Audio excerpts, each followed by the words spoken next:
welcome to the Dakota Dome. It's Friday Night Lights from Vermillion, South Dakota, where the Vermillion Tanagers at 1-2 on the season are getting ready to take on the West Central Trojans, the undefeated and second-ranked West Central Trojans. Well, we have a great matchup for you tonight, and so we'll get into that. But again, this is brought to you by our corporate sponsor, First Dakota National Bank. And you're listening to ESPN Radio 101.5 and AM 1570 KVTK and Vermillion Streaming. And this, again, is brought to you by First Dakota National Bank. And to start things off, let's take a look at the most recent South Dakota Prep Media poll. Now, there were some changes. And so let's take a look at that. First, we're going to take a look at 11A. 11A, that is the home of the West Central Trojans and the Vermillion Tanagers. So in first place with 22 first-place votes is Del Rapids. In second, West Central receiving 1 first-place vote. And Canton in third, receiving 2 first-place votes. In fourth, receiving votes last week, now in fourth place, Sioux Falls Christian after defeating Dakota Valley. They leapfrogged Lennox, who remains in 5th place at 2-1. And Dakota Valley has fallen out of the poll, but they are now still receiving votes.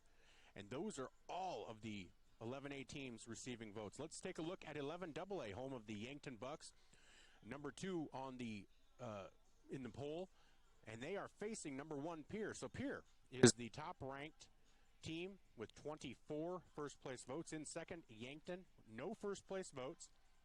In second place, or third place, is T-Area, who dropped from second to third after a loss to now second-ranked O'Gorman in AAA.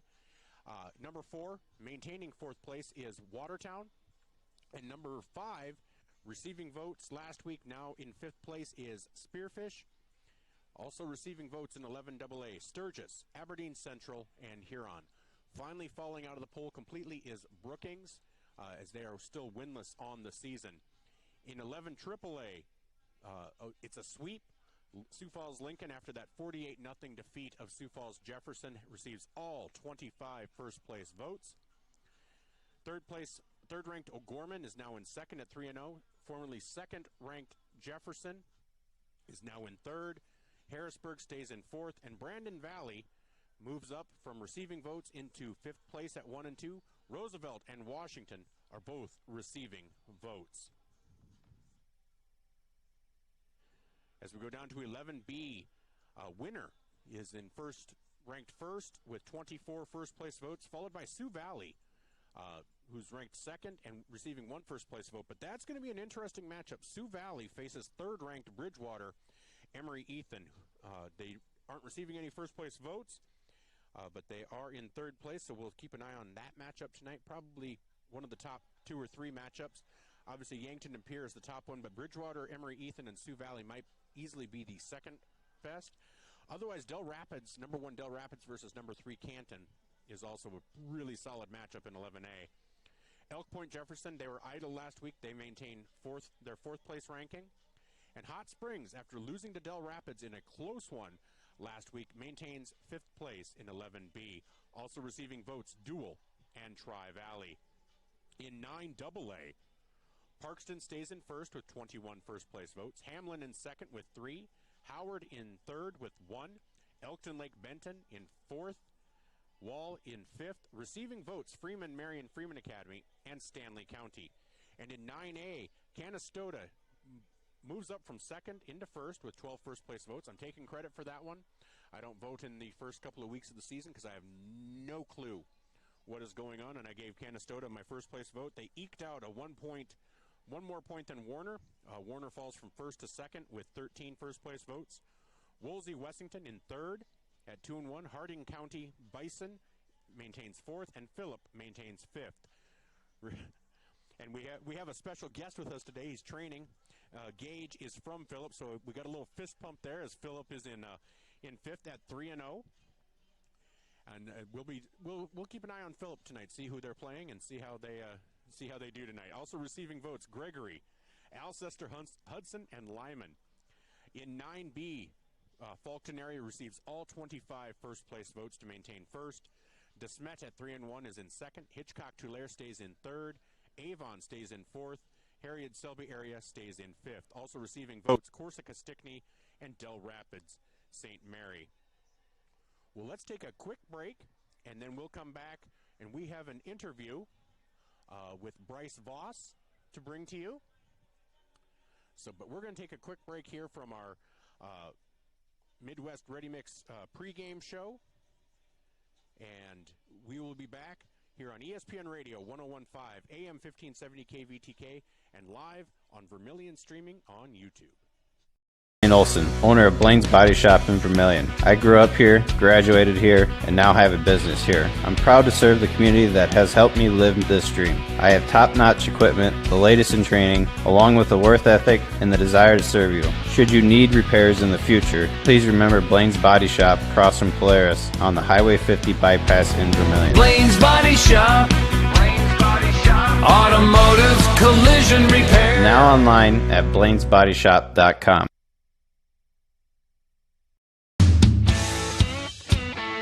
Need a new set of tires? Look to Carlson's Body Shop in Beersford. How about some accessories like WeatherTech floor mats, access roll-up truck covers, bed liners, remote car starters, and thousands of other products. Hey, you can look at everything at your convenience online too at carlsonsbodyshop.com.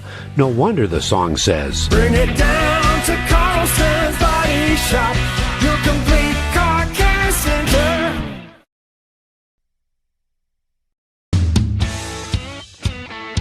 Need a new set of tires? Look to Carlson's Body Shop in Beersford. How about Need a new set of tires? Look to Carlson's Body Shop in Beersford. How about some accessories like Clay County Abstract and Title Company has a complex job that boils down to something very simple: helping you purchase your dream with confidence. When investing in a new home, a new site for your business, or piece of property, you want peace of mind that the property is truly yours. Clay County Abstract and Title Company has been doing just that since 1946. Clay County Abstract and Title Company, proud supporters of Vermillion activities and proud to be a part of your dreams come true. Whether you're in the market to purchase a new home for your family, you want to sell your existing home, or you're a student looking to rent an apartment, Dakota Realty and Property Management can fit your needs. Being locally owned and with over 150 years of combined experience, they are the experts at helping you find your new home. Go to Dakota Realty and Property Management because they like what they do. Dakota Realty is a proud supporter of Vermillion Athletics. Dakota Realty and Property Management, located at 125 East Cherry Street, Vermillion. To the Dakota Dome in Vermillion, South Dakota. I am Michael Schumacher. This is our pregame show sponsored by First Dakota National Bank and Midwest Ready Mix. We are going to bring you the interview with Bryce Voss. Oh, just a second here. Give me just a moment. So we had a chance to sit down with Bryce last week. And as you know, he's been quite the player on the defensive end. And so we wanted to take a chance to sit down with him, one of the bright young players on this team. So here is that interview with Bryce Voss. Welcome back to our Tanager Talks. We have Bryce Voss on the line, who's made an impact over the first two games of this Tanager season. Bryce, you're 2 games in. You're making your presence known. How are you feeling heading into week 3? I'm feeling pretty confident. We have a fantastic defensive plan set up. I'm really excited. We're really sending ourselves this time. Our defense has improved a lot, I think, and we have to have a lot of confidence in our secondaries this game, and I do. I have a lot of confidence in them. I'm really excited. Well, I think in both of the first 2 games, in each of the first 2 games, I think the defense acquitted themselves really well. That game against Dakota Valley, 21 points, but it was just really a couple of big plays. Otherwise, you guys really contained them. And, they're ranked in the most recent poll. And then Lennox, they're also ranked in the most recent poll. Well, heck, other than a pick 6, you held them really well. And then that final drive You hate to say anything about the Yeah. refs, but I thought there were some calls that there was one play where their quarterback managed to do some sort of Houdini act that Yes, that was. I think I'd pretty much already called him That was down. just a lot of missed tackles on our part. That's definitely something we need to work on.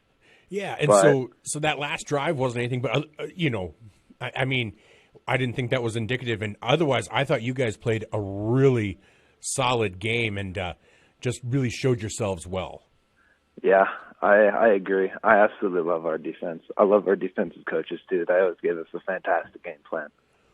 Well, they do, and I think you guys are playing well at every level. I mean, the front line, the linebacking core, and the secondary all seem to be performing the way you guys need to perform. And a bounce here and a bounce there, and I think you guys could easily be 1-1 or 2-0 rather than 0-2. And so Yeah. I don't think that record is indicative of how talented you guys really are. Yeah, I don't think so either. We're a lot better than our record shows, and I think we're going to show that tomorrow. I think so too. Now, last year, did you see much varsity time last year? I don't remember calling your name, so that's... I did not. Okay. I went off on a couple kickoffs here and there. Maybe a couple plays when we were winning big. But other than that, no, this is my first year. Okay. Been really excited. Yeah, well, and you're really showing yourself well. You have a sack in each of the first two games. Is that correct? Sorry, can you repeat that? I think you have a sack in each of the first two games. Is that Yes, correct? that is correct, yeah. All right. So how does it feel to really go from very limited playing time to seeing so much action this season? It feels amazing. I absolutely love my position, and I love my teammates around me on defense. I'm very excited for starting this year. Well, and that is great. Yeah. Well, and so, did you have, coming where you weren't playing much last year, did you have expectations that you set upon yourself this season? And if so, what were those? I pushed really, really hard in the off season. I worked out a lot.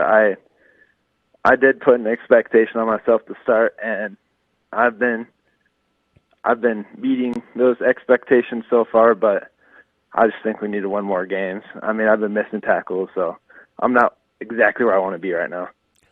Well, and whenever I talk to coaches, both Coach O'Boyle and opposing coaches, I always say ultimately, victory is the ultimate goal, but even improving over the season and game to game and in game is valuable.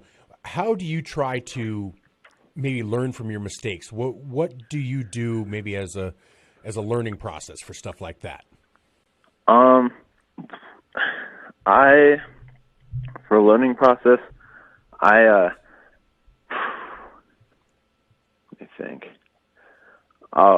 Here's a good example. I like to not fly to my coverage zone too fast at first because I don't know exactly how the other team's going to play, but after you kind of get a hang of if the quarterback's going to boot around you or if he's going to run up C gap, it's really hard to tell. So it's really important to stay at home at first, but once you kind of start to recognize the character of the person with the ball, you can adapt, and I think I've been adapting pretty well.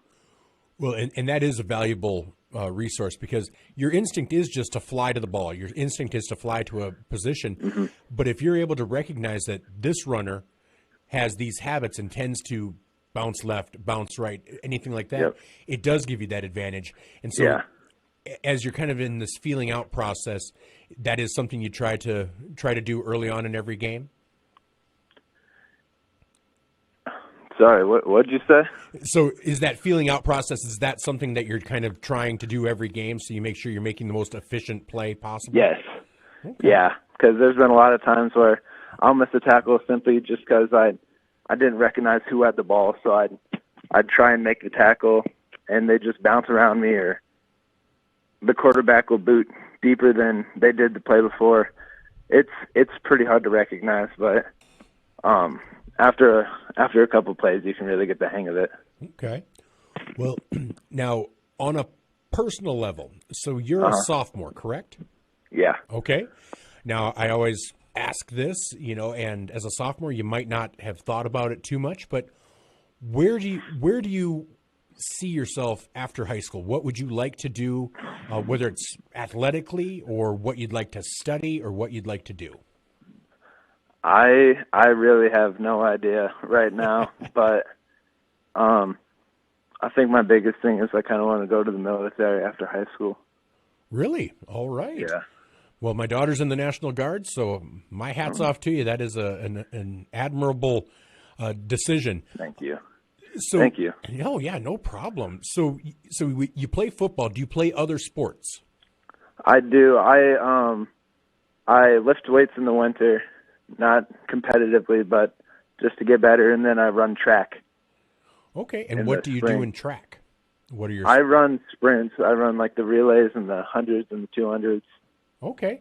Do you have personal bests in the 100 and the 200? Yes, I've ran an 11.7 in the 100 and 24.7, I think, in the 200. Those are my personal records. Okay. All right. Mm-hmm. And so will you continue to do track throughout high school then, do you think? Yeah, absolutely. I love track. It's one of my favorite sports, obviously, because I only do two, but... Oh, well, so it has to be in the top two then, right? Yes, it does. All right. I do love track. Well, good. Well, I tell you, do you have a favorite subject in school? Yes, I do. With a great teacher, history is very, it's a class you can look forward to with a good teacher. Okay. Yeah. Any particular part of history that you like? Particular subject? Yeah, I like learning about wars and like what drove countries to do what in wars. I find that topic very interesting. All right. Well, that was always one of my favorite subjects and still is. Yeah. That's if I'm going to read something, I'm reading a book about history of some sort. And yeah, the wars themselves are interesting, but it's the lead up. It's all of the subterfuge that led up to something that is as interesting as anything. Yeah, I agree. All right. And then one final question. You have one final meal that you can eat. What would you pick? Okay. This is an easy one. I absolutely love crab legs with melted butter. You are a good man. You are a good man. That is a great choice. Well, absolutely cool. Top tier food. Oh, that it is. Well, Bryce, hey, I want to thank you for taking time out of your evening to talk with me tonight. Best of luck tomorrow, and this will play during the pregame, and then I'll also put it up on Vermillion streaming. Okay. All right. Thank you. Right. Hey, thank you. You have a great night. You too. Thanks. Bye. Bye-bye. That was Vermillion Tanagers sophomore Bryce Voss, who's been a defensive wrecking machine the first two games. We'll be back after these messages on ESPN Radio 101.5 AM 1570 KVTK, KVTK.com, and Vermillion streaming on YouTube. Digital Solutions started small, but now we're growing as FDS provides live streaming coverage for over 20 schools across 3 different states on our Fuller Digital Solutions YouTube channel. Subscribe to get notified when we go live for your school events. Big events are captured live, and your business can get noticed with advertising during our live streams. Local talent and camera operators are encouraged to contact us too. For future employment, no experience necessary, we will train. For information about advertising or working with Fuller Digital Solutions, email us and follow us on Facebook. Interior technicians. I'm ready for my big role, Jerry. What do you mean? You said I'd be in your next 30 commercials. No. I said Intech has over 30 years of commercial cleaning experience. Like offices, so they can ensure happy visitors and a healthy workforce. So the shoot's in an office? I can make that work. Oh my goodness. When you need it clean, call the Intech team. Welcome back to the Dakota Dome in Vermillion, South Dakota, where the Vermillion Tanagers at 1-2 host the 3-0 West Central Trojans. I am Michael Schumacher and you are listening to Vermillion Tanager Football, sponsored by First Dakota National Bank. And let's take a look at the matchups around the state, brought to you by the Vermillion Medical Clinic. Vermillion Medical Clinic, so much care, so close to home. Well, let's start in AAA, 11 AAA, where the Rushmore Bowl is started. O'Gorman leads Rapid City Stevens by a score of 33-0 with 3 minutes left in the second. Number 1, Sioux Falls Lincoln leads number 4 Harrisburg by a score of 21-7 with 10 minutes left in the second. Other AAA action tonight will be the Fighting Brandon Colpitzes of Rapid City Central versus number 3 Sioux Falls Jefferson. Now, Brandon Colpitz, I'm interviewing him on Tuesday, so he'll be a guest on Wednesday morning's edition of At the Mic. At the Mic is 7 to 9 every Monday through Friday, featuring yours truly, Michael Schumacher, hence the name, At the Mic. We talk local sports, Yankton, Vermillion, statewide sports, area schools, college. So we will be, we hope you'll tune into that. Coach O'Boyle was my first live coaches interview. Also in AAA, Watertown will be hosting Sioux Falls, Washington. And Sioux Falls Roosevelt at 1-2 is taking on Brandon Valley at 1-2. In 11 AA, the matchup of the night. Number 1, Pierre at 3-0, taking on number 2, Yankton at 3-0 at Crane Youngworth Field. Number 3, T area will be hosting Douglas. Again, number 4, Watertown is hosting Sioux Falls, Washington. And the number 5, Spearfish is hosting Brookings. And Huron and Sturgis Brown are both receiving votes. They are in Huron tonight. In 11A action, you obviously have Vermillion versus West Central. You have number 5, Lennox. They already lead Custer 16-0 with 5 minutes left in the first. Hill City leads Lakota Tech with 2 minutes left to go in the game, 30-0. Dakota Valley faces Milbank tonight, actually hosts Milbank. Belle Fourche hosts Chamberlain. Flandreau hosts Beersford. Number 4, Sioux Falls Christian is hosting Madison. In probably the matchup of the night in 11A action, number 1, Del Rapids is hosting number 3, Canton. And in 11B action, Hill City, of course, leads Lakota Tech, as we mentioned, 30-0. Groton area hosts receiving votes Dual. Sisseton hosts Wagner. Miller Highmore Herald hosts Woonsocket, Wessington Springs, Sanborn Central. Scotland Menno is hosting Baltic. Webster area hosting Dakota Hills. Mobridge Pollock against Aberdeen Roncalli. Elk Point Jefferson, after being idle last week, is hosting McCook Central Montrose. Parker and Clark Willow Lake. Bridgewater Emery Ethan in the battle of 11B, the lead battle tonight, versus Sioux Valley. In 9AA action, Bon Homme beat Stanley County for their first win of the season. Florence Henry is playing Waverly South Shore. Viborg Hurley hosts Platte Geddes. Harriet Selby area hosts Ipswich. Elkton Lake Benton hosts Canastota. Freeman Marion Freeman Academy hosts Howard. Parkston hosts Oldham Ramona Rutland. Bennett County hosts New Underwood. Phillip versus Dupree. Wall and White River. Potter County hosting Kimball White Lake, and Leola Frederick area hosting Hamlin. In 9A action, Gayville, Vollen, and Centerville do battle. Florence Henry and Waverly South Shore. Castlewood versus Warner. Elkton Lake Benton, the number 4 team, versus number 1 Canastota. Irene Wakanda hosts Gregory. Number 2 DeSmet playing number 3 Woolsey Wessington. Northwestern versus number 1 Falkton area. Corsica Stickney over Burke, playing Burke. Parkston and Oldham Ramona Rutland. Phillip and Dupree. Coleman Egan and Esteline Hendricks. Dubrick area versus Iroquois Lake Preston. Jones County versus Timberlake. Alcester Hudson receiving votes facing Chester area. And Newell facing Harding County Bison. In 9B, again, Gayville, Vollen, Centerville. Del Rapids, St. Mary, and Arlington. Harriet Selby area versus Ipswich. Faith versus Lemon McIntosh. And Corsica Stickney versus Burke. Sully Buttes versus Cologne. Bennett County versus New Underwood. Avon hosting Hitchcock Tulare.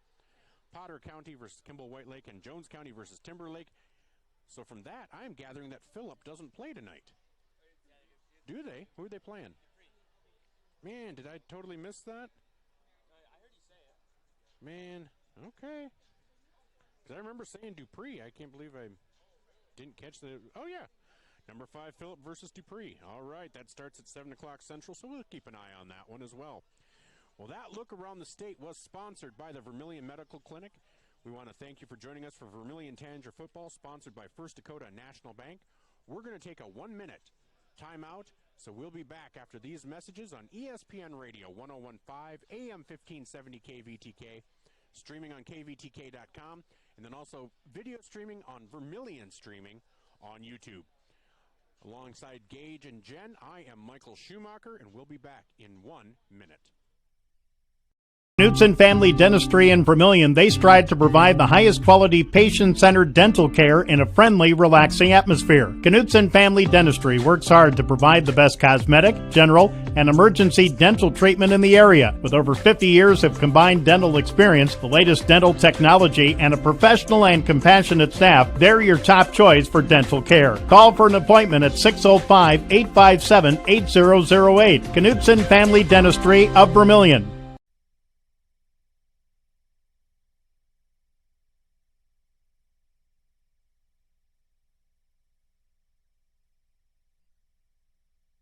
You are self-motivated, accountable, and eager to learn new skills. We'd love to talk to you about a rock star career. Masaba in Vermillion is hiring full and part-time manufacturing positions for the rock industry.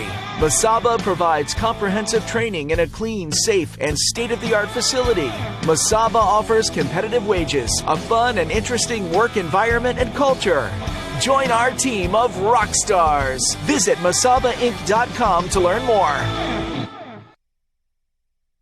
Welcome back to the Dakota Dome in the Vermillion, South Dakota, where the Vermillion Tanagers at 1-2 on the season are preparing to do battle with West Central at 3-0, ranked second in the most recent South Dakota Prep Media Poll. My name is Michael Schumacher, the voice of Vermillion Tanager football on ESPN Radio 101.5 AM 1570, as well as Vermillion Streaming. Well, we had a chance to sit down with head coach Barry Mattis of West Central, the West Central Trojans.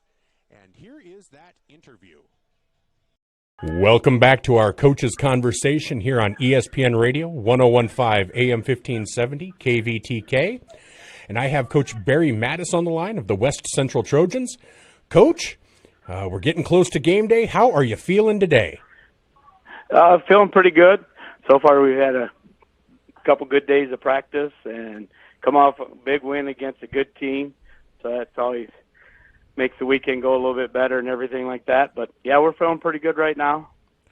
Well, good. Well, you guys are 3-0 on the season. I think you're ranked second in the most recent South Dakota Prep Media Poll, which I'm a Prep Media Poll voter, so we always have to take those with a grain of salt because we can only see so much action. You kind of see it. And I think it gets more accurate as the season goes along because everyone has seen then 3, 4, 5, 6, 7 teams. But early on in the season, I don't even vote in the first two because I'm like, I have no clue.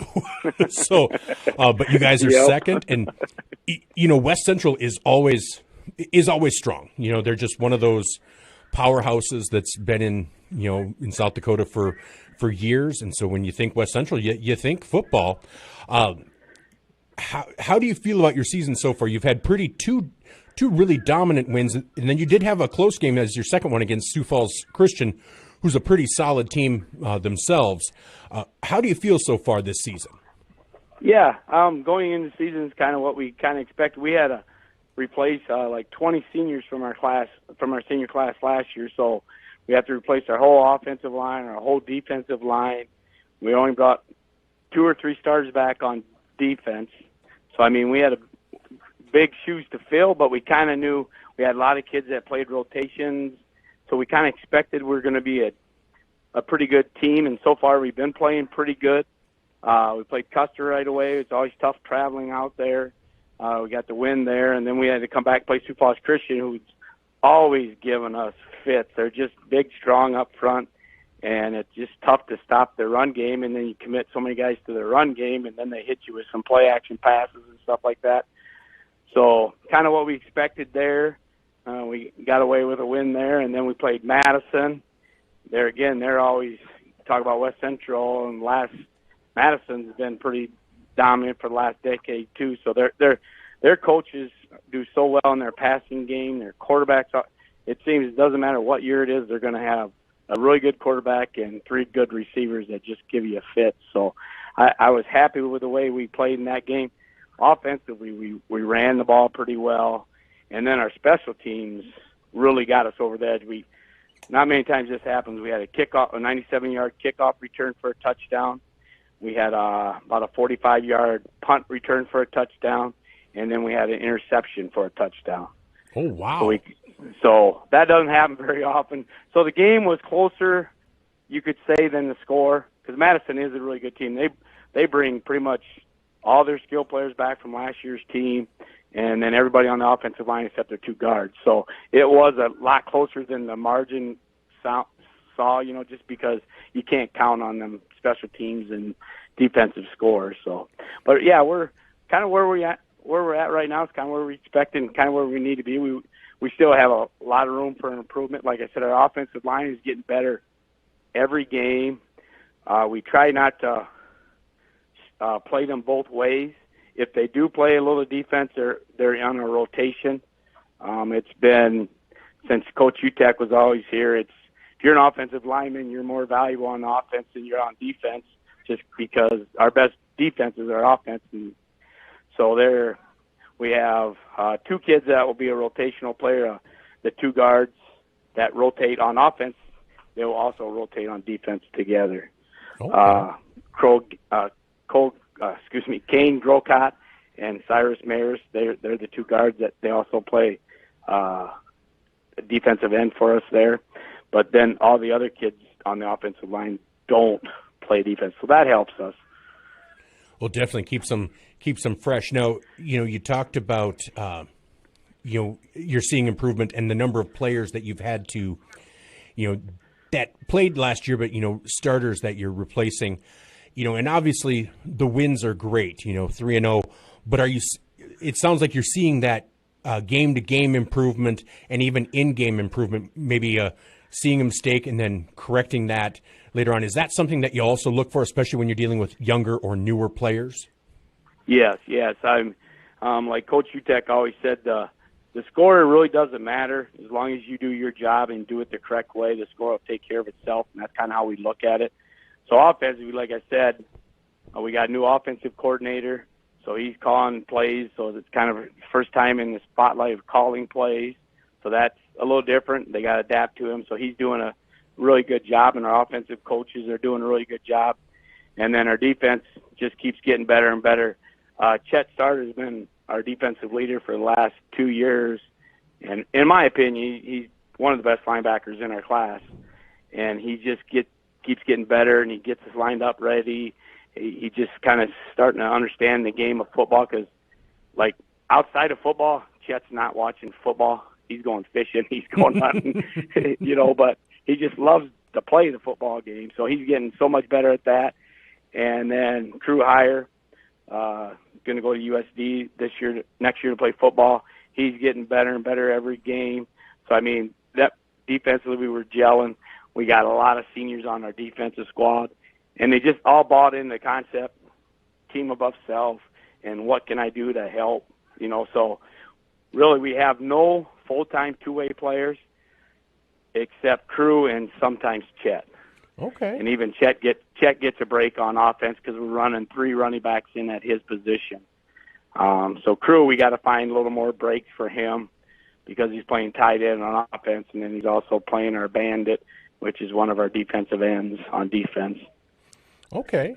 Well, that's good. It's great that you're able to have the one-way players. It really saves them in the long run, and that way, especially as you get further into the season, probably less chance of injury, but less.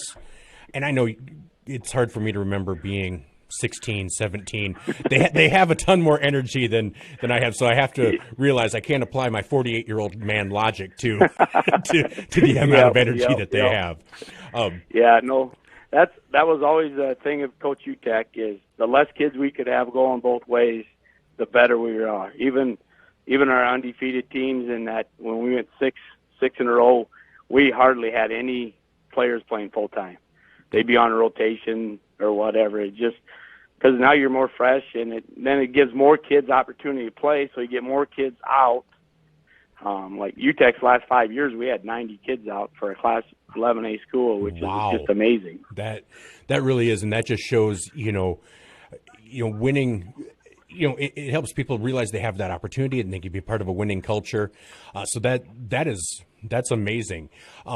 We've talked about your players and stuff. What kind of offensive mindset does the team have going in? What do you hope to apply the run first and make the pass off of that, or do you look to pass, or 50-50? What is a West Central focus?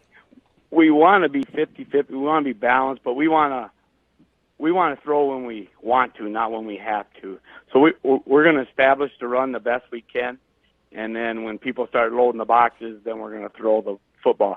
So if teams come up and put 9 guys in the box, like they used to do against us in our old double wing stuff, well, we just ran over them. Well, we're not able to do that anymore. So then we'd have to throw the quick game and stuff like that. And our quarterback first year, starting for us this year as a junior, Caden Austin, he's really starting to pick that up. So if he sees a loaded box, he has the tags where he can throw out of it and everything like that. So he's gotten better. But yeah, we want to establish the run, and we got, like I said, we got 4 or 5 guys. We haven't had anybody over 100, but last game I think we had 4 guys over 70 yards. Oh wow! Well, that's some good balance. We're spreading it out quite a bit, and so they just can't key on one person or whatever. So. Well, that definitely helps. Yeah, and that's the way to do it. Well, this week you're taking on a Vermillion Tanager team that's coming off its first victory, an overtime victory over Milbank. But they also had a last-minute loss to Lennox. And they showed pretty well against Dakota Valley. So they're probably a little bit better than their 1-2 record shows. When you look at Vermillion, what do you see are some potential pitfalls facing a team like them, and what are some potential opportunities that you see against a team like Vermillion? Yeah, they're a well-coached team. Tom does a good job down there, and yeah, the Dakota Valley game, they were ahead, and they definitely had their chances to get that. And Dakota Valley was, in my opinion, is one of the better teams in the state. They have a lot of athletes, so they played well there, and like you said, they had their opportunities in the other game, and then they ended up getting the win up in Milbank on the little shovel pass at the end. So they give you, and we played them in a scrimmage this summer. They do a lot of motioning stuff, and they try to, trick you or however you want to say it. A lot of window dressing. Mm-hmm. So they can confuse people if you get caught in overthinking what you do. So that's something we're really got to work on. And then their passing, they can hit you anytime. I don't know the kid's name. I know he's in number 11. I need to know where number 11's at. I need to know where number 30's at. So, they definitely have some athletes that can hurt us. And then defensively, they got one of the greatest coaches to coach in South Dakota run their defense. So you got to always worry about him. Oh. I've been going against him since the 80s. I played against him, and then I coached against him. So Culver's, he's one smart coach, and so we got. I know he's going to have something up his sleeve against us, and so we got to just be fundamentally do everything correctly. Well, and that having that mindset, that is a great way to do it. Well, Coach, I know you have practice, and so I just appreciate you carving out the time to talk with me today. Thank you so much. I really appreciate it, and best of luck on Friday. Yeah, thank you for doing this. I listen to all you guys' I watch all the YouTubes at every game. I love you guys doing this for the kids and everything. That's pretty special. Hey, thank you so much. That was Coach Barry Mattis of the West Central Trojans here on our Coaches Conversation, brought to you by Hanson Hogemeyer Seeds. We'll be back here on ESPN Radio 101.5 AM 1570 KVTK, KVTK.com, and live on Vermillion streaming on YouTube. Midwest Ready Mix and Equipment is your locally owned and operated ready mix company. Their specialty, 6x6 front discharge mixer trucks that allows for better placement of concrete and ease of use. Midwest Ready Mix and Equipment offers the highest quality of concrete products and aggregate, and also a full-service dealer for Logon equipment featuring telehandlers, excavators, and ASV track skid loaders for purchase or rent. Midwest Ready Mix and Equipment, East Highway 50, Vermillion. Your crew is craving Pizza Ranch? It's easy to order online at pizzaranch.com. Online ordering makes it fast and easy to order craveable crispy ranch chicken or build your favorite pizza exactly how you like it. And now, for even more convenience, place your favorite order with just one tap. So when you're craving pizza or the country's best chicken, go to pizzaranch.com and start your order. For craveable food and convenient online ordering, there's so much to love at Pizza Ranch. Welcome back to Vermillion Tanager football. We're at the Dakota Dome in Vermillion, South Dakota, as the Vermillion Tanagers prepare to take on second-ranked and undefeated West Central. We had a chance to sit down with Coach Tom Oole earlier this week, actually live on at the mic. And so here's our Tanager coaches conversation, sponsored by Hanson Hogemeyer Seed. Here's that interview with Coach Tom Oole of the Vermillion Tanagers.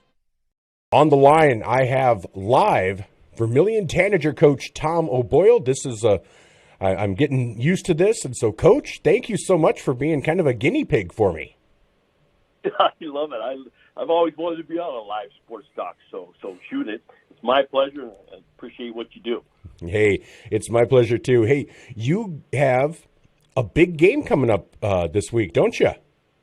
We sure do. We are entertaining West Central, a team with a storied history and very good football team again this year. They do a lot of things. They're kind of interesting to break down on film because of the different looks they'll give you. I mean, they go from an empty backfield 5 wide to a double tight, double wing, old traditional West Central. So, they're making sure we pay attention, and they're making sure that we communicate formation-wise, and they're certainly a good football team with very good athletes, and they've had a great start themselves, and they've scored a lot of points, and they have not really given up a lot of points. So it's a very good challenge, but it's one that our kids are eager to entertain. And coming off a huge win in Milbank last Friday, we really feel like Milbank was a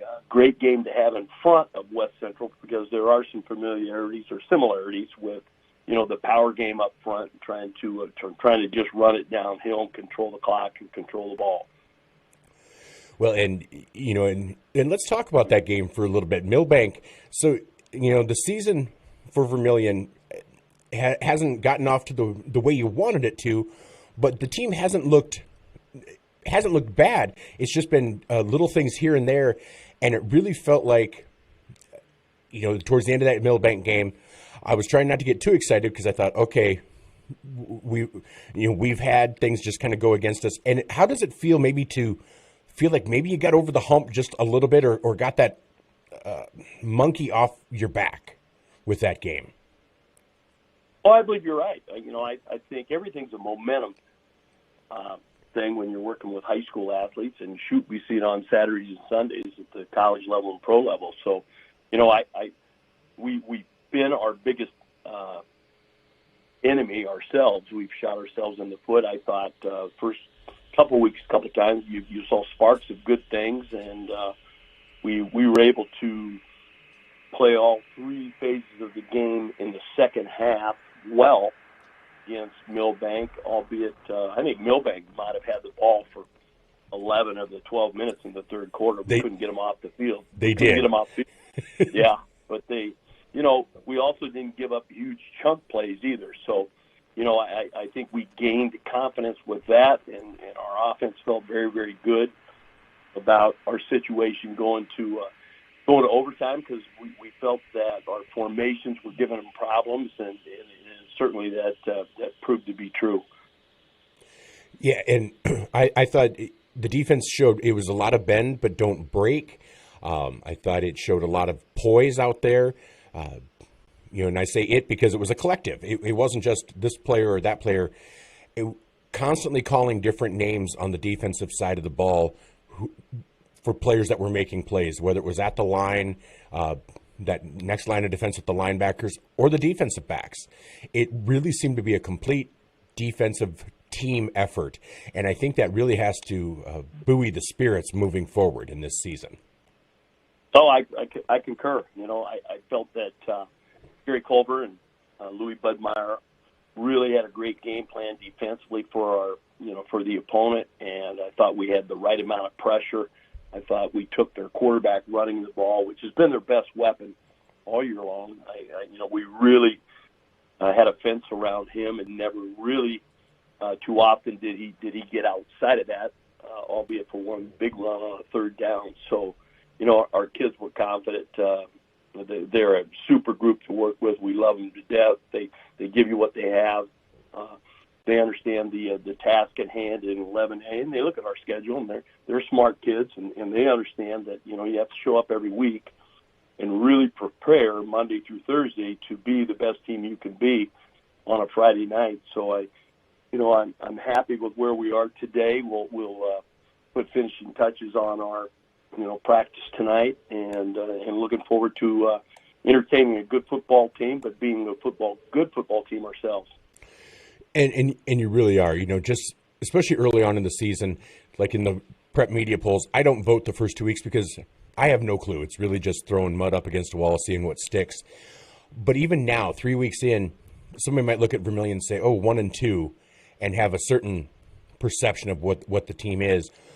But if somebody's seen it, there's that progression from week to week, and even that progression within game. And the fact that you have so many young players that are playing, that you're seeing real development in game in their decision making, I think it bodes well for the rest of the season for the Tanagers. Well, we sure appreciate that. We think the very same thing. We are still a young team with very good experience from the last 2 years even, but we're a program that gets everybody snaps every day, because you're as good as your number two, and in our case, a quarterback right now. With Nolan out there, he's our number 3 guy going into the year, but he's still a kid that we felt like we could bring in and win games, and he certainly proved that Friday night. But our practices are a little bit unique in that way, that we get a whole lot of snaps to a lot of kids, and I think they love it. We have given ourselves that we also are going to play a full under varsity schedule. So with our JV games, that gets a little tight. We've got a lot of kids playing a lot of football. We have 36 kids out for football, so it's there are a lot of snaps to go around, and I think just there's nothing like a game snap that teaches experience or teaches behaviors during competition, and we're certainly happy with what our kids do and how they react. And that's exactly right, and they understand what they're heading into this week. That you face some good competition, but West Central, as you mentioned, they're a storied program, in South Dakota football lore, just what they've done over the last few decades. And they are a team that, you look at how many players they graduated that they had to replace, but then you look and you see names that played significant snaps. So they're kind of that old, not rebuilding but reloading type. So how do you prepare for a team like West Central when you know that they have this kind of tradition, this kind of skill level? Is there something special that you need to do, or you just kind of take it just as a regular game? No, you make it a regular game, and you ingrain in the kids that you're working with that we're winners too, and they have to take on Vermillion. And what we do is not an easy task to stop or go against, and so we, you praise yourselves. You tell your kids to like what they see in the mirror, and you move forward, and you move forward, 100% in full speed. So with us, it's a communication thing, because we probably are an undersized high school team as far as physicality or physical stature in 11A, but with kids knowing their technique and kids knowing what they're being asked to do, and we really strive on do your job.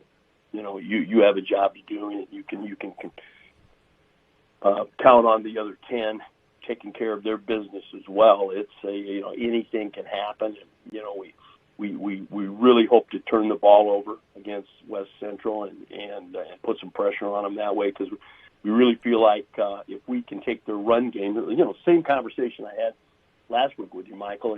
If we can get them out of their run game where they're controlling the clock, then we're having them do something that they're really not wild about doing, is lining up and playing from behind and having to throw the ball. So, that's our plan going in, and there's there's great excitement with us, but boy, being 2-2, and this 11A league is wide open, and and we'd like to be in the conversation.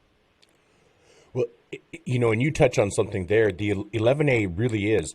I know heading into last Friday, the talk I was hearing was it was kind of like Del Rapids was at the top, West Central might be a notch below, and then everyone else. Well, I know I don't think I was alone in being kind of shocked at how close Hot Springs kept it with Del Rapids. West Central's doing their thing, but you look at Sioux Falls Christian, Milbank, Dakota Valley, Lennox. These are all top 5 teams, and teams that you've hung with.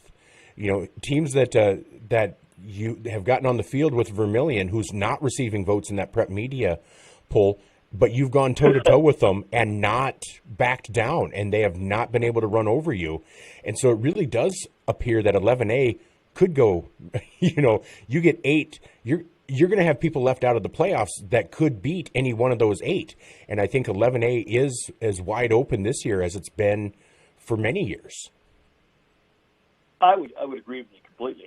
I think that last year 11A graduated an awful lot of very good football players in a lot of different teams, and West Central was one of those, and and we lost good players ourselves, but it's the approach, it's how the kids feel, it's how you allow your kids to play fast and get downhill, and it's not a mystery to anybody, or it's not a surprise that I would say we have to have a better first quarter in our football games to be in the contention to do great things, and I think that's our approach going Friday night. And that's one goal that we have, that we'd like to instead of going backwards with penalties and errant pitches or what have you. We need to drive a football down. It'd be a great shot in the arm for us to take a football and run some clock and put points on the board, whether that be a scoring a touchdown or a Raleigh kicking a field goal. So, losing a couple long snappers, losing 2 quarterbacks, holders, losing the punter, that's football. Football's a game of numbers and attrition, and although you hate having injuries and whatnot, every team deals with those. And so, we have some kids stepped up. We're certainly capable in the special teams game with our kicking and extra point and field goals. So we made some great strides this week. We found some kids that can do some things that have stepped up and volunteered. And the Tanagers, it's a great place to be. It's a great school system, and kids work hard, and parents that care, and it's a caring community. And we're very fortunate as adults to be lucky enough to be coaching high school football and teaching in this district. Well, and I agree completely. And for those that are listening that might not be aware, so what, coaching is your side gig. What is your day job, Coach O'Boyle? I think it's a multitude of, I'm on paper it says middle school principal. Now, I just want everybody to sit back and think about 11 to 14-year-olds and 350 of them in one location. We are certainly, our staff is fantastic. They do a great job with kids. They allow kids to blossom and explore things and think outside the box. And so in that in itself, we have a little bit of Ringling Brothers in us. We have a little bit of, probably Caltech, probably all the way down to USD, all the way to, construction and CTE. So, we have a smattering of everything. And I see my job as allowing my teachers to have fun in their classrooms and get, I'm just the guy that is going to try to provide what they feel they need. And we try to keep the hallways safe for democracy. Well, Coach, I want to thank you so much for talking with me this morning. I know you have other things to be doing, so I will let you go, but we will talk to you after the game tomorrow. Absolutely. Let's have a fun time. And thanks again, Mike. I appreciate what you do, and I'm always welcome to come on the radio show. Let's make this a regular Thursday thing then, if that's okay with you. You're on. I love it. All right, sounds good. You have a great day. Thanks. You too. Bye-bye.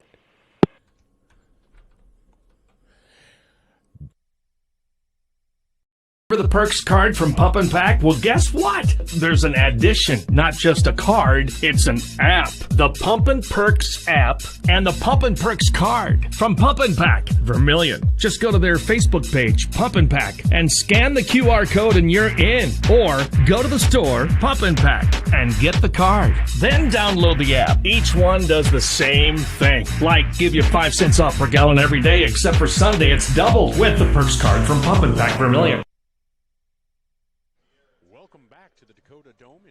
South Dakota, where we are bringing you the Vermillion Tanagers as they prepare to host the West Central Trojans.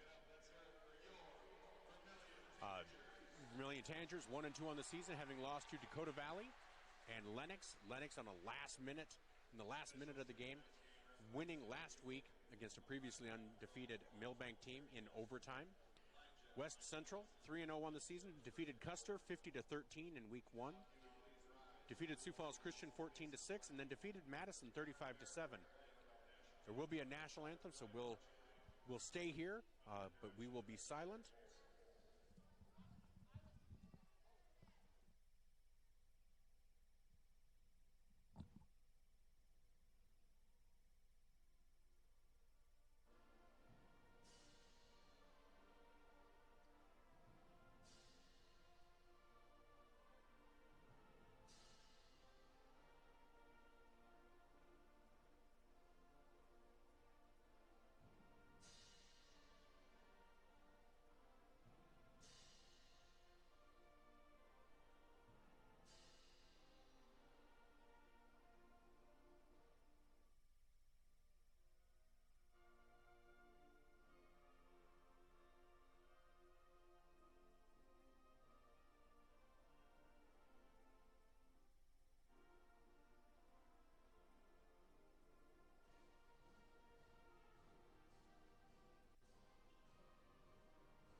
That was the Pride of Vermillion band with the national anthem. And again, I'm joined tonight by Jen Ashley and Gage Ravelette. All right. Gage is from Phillips, so we're going to be keeping an eye on how the Phillips Scotties do tonight. It's homecoming. Is there a special name you guys call your homecoming? No. I'll give you the headset there. You can pull that microphone down if you want. No, it's just a normal homecoming like every other school, I guess. Okay. Well, I know like Yankton calls theirs, well, they used to call them something. Yeah, so I didn't know if you guys called it anything. All right. Do you normally play Dupree, or are there rotating teams that you play each? No, this is the first time I think we played Dupree for homecoming for a long time that I know. When I was in high school, we always played New Underwood. Okay. About 45 minutes west. Okay. Well, I know Phillip is a nice town. My Aunt Bessie lived there.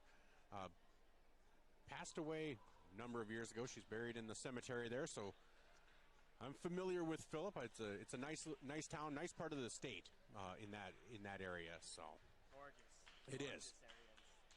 It is. So we can enjoy that. And as usual, Jen's back with us. Jen wasn't able to make the road trip last week, and will not be able to make the road trip next week. So we across our platforms, we have a few different people training on cameras and scoreboard.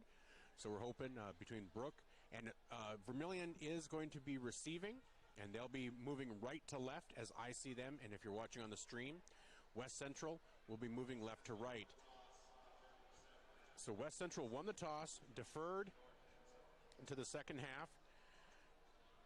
And again, you're listening to Vermillion Tanager football, sponsored by First Dakota National Bank, celebrating over 150 years in business. We want to thank Coach Mattis and Coach O'Boyle for taking the time to talk with us today. We want to welcome you back again, and thank you for joining us. Our coaches' interviews were brought to you by Hanson Hogemeyer Seed. Our look around the state was brought to you by the Vermillion Medical Clinic. And then our scoreboard is brought to you by Midwest Ready Mix. So Vermillion will receive first, and the big news is going to be at quarterback. Obviously, an injury last week to Hayden Christofferson. So Vermillion will be led by freshman Nolan Nygren. And so we'll see what kind of pressure West Central is able to put on Nygren and how Nygren can respond. So kicking off for West Central will be number 36, Bennett Ingalls. He approaches the ball. Here's the kick. And that'll come down at about the 20 into the hands of Elijah Lara. Lara brings it back to the 25, makes a cut, and he gets to the 27, just tripped up by the shoelaces. So that is where Vermillion will take over with 11:53 to go. Felt like I needed to be moving the camera or the clock. Last week I was running everything, so it's kind of nice to just be able to look at things and watch. So Nolan Nygren will start off for Vermillion. In the shotgun, Ryan Chapman will be back there with him to his left. Ball boy bringing the ball out. Zone Robinson split out wide left. 3 receivers split right. And Vermillion will use some motion, movement. So right now, Nygren will be up under center. He will move back. Chapman will now move to the right of Nygren. Those 3 receivers split right, bunch up. Zone comes into the hash. Nygren keeps it, and he will move ahead, and that'll be a gain of 3 for Nolan Nygren.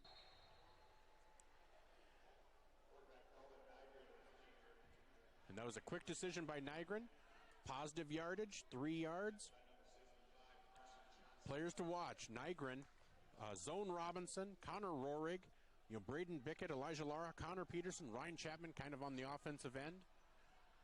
So 11 and a half minutes to go. In the shotgun, rolls to his left and is decked, but does get the ball off.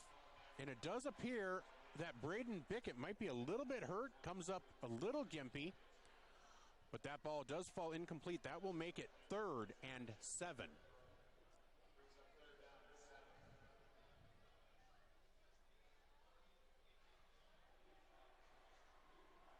And then we just have to hit apply. Yep.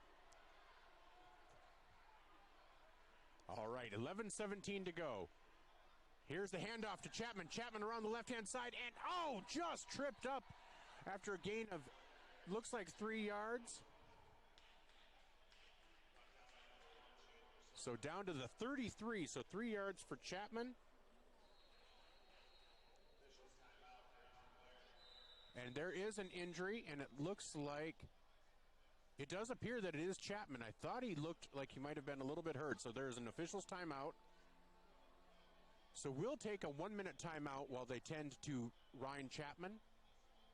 So we'll be back after these messages. 10:57 to go here in the first quarter. Vermillion and West Central tied at nothing. And Chapman's up already, so we'll just keep it here.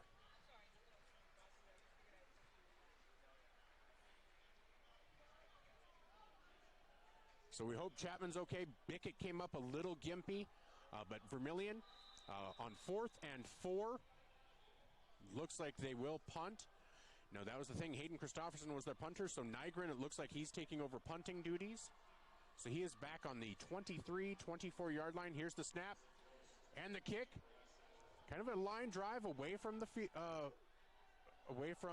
punt returner. And 33 grabs it around the left-hand side. He's down to the 40, 35, and he is down to the 28-yard line of Vermillion, but there is a flag.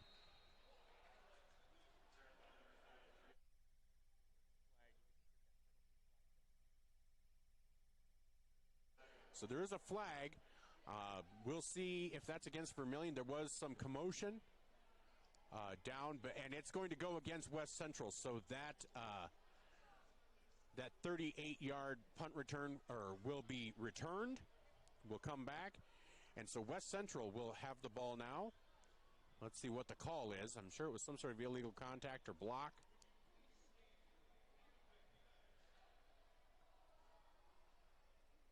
We haven't received a signal as of yet.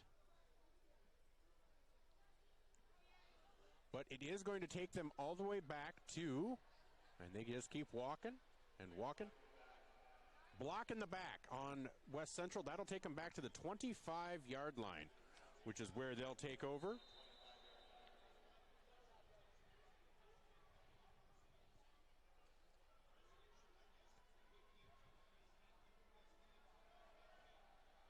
So leading the way for West Central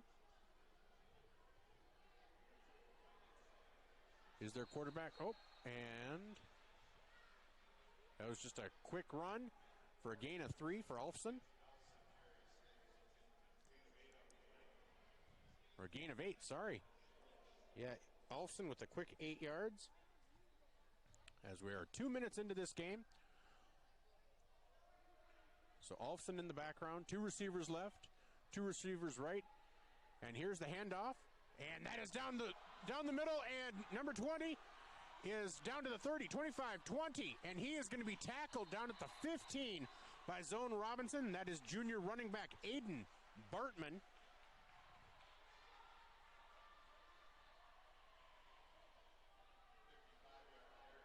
So that is a 55-yard carry down to the 13-yard line. As the clock continues to run, 9:40 to go, and West Central in Vermillion territory in a hurry. So Alfson brings him to the line. Evan Jayton to the left, and here is the ball handed off to Jesse Yost. And Jesse Jost down to the 8-yard line for a gain of 5. So that will make it 2nd and 7 from the 8-yard line. So they can get a first down without getting a touchdown. Loaded into the eye. Chet Sarda is deep. Here's motion to the left. Here's the snap to Alston. Handed off to Sarda. Sarda is stacked up by Vermillion in a hurry. Met there by Connor Peterson. Connor Peterson and Bryce Voss met him there. So that was a gain of 2. So that makes it 3rd and 2.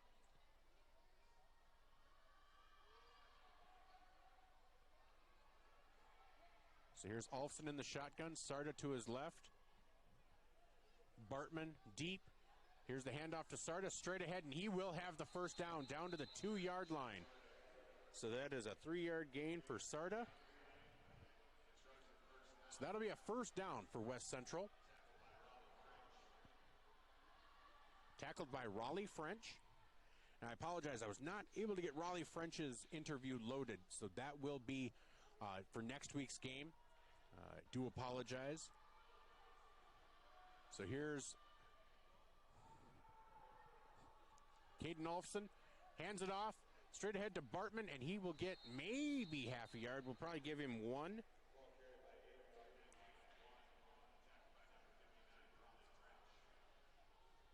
So now West Central has ground about 3.5 minutes off this clock. 7:37 to go. Raleigh French brings in the play. Defensive assignment. Alfson in the shotgun. Sarda to his right. Bartman back. Deep pitch to Bartman, and he's going to try to make the corner, and he is met there by Connor Peterson for a loss of 1.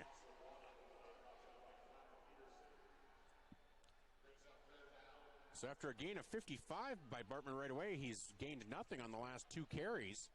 Take that average from 55 down to 18 yards per carry. And we are 7 minutes to go here in the first quarter. Alfson in the backfield in the shotgun. Sarda to his right. And West Central is going to take a timeout. We'll take one as well. 6:54 to go here in the first quarter. We'll be back in 1 minute on ESPN Radio 101.5, AM 1570 KVTK, and Vermillion streaming on YouTube. Welcome to Runnings in Vermillion.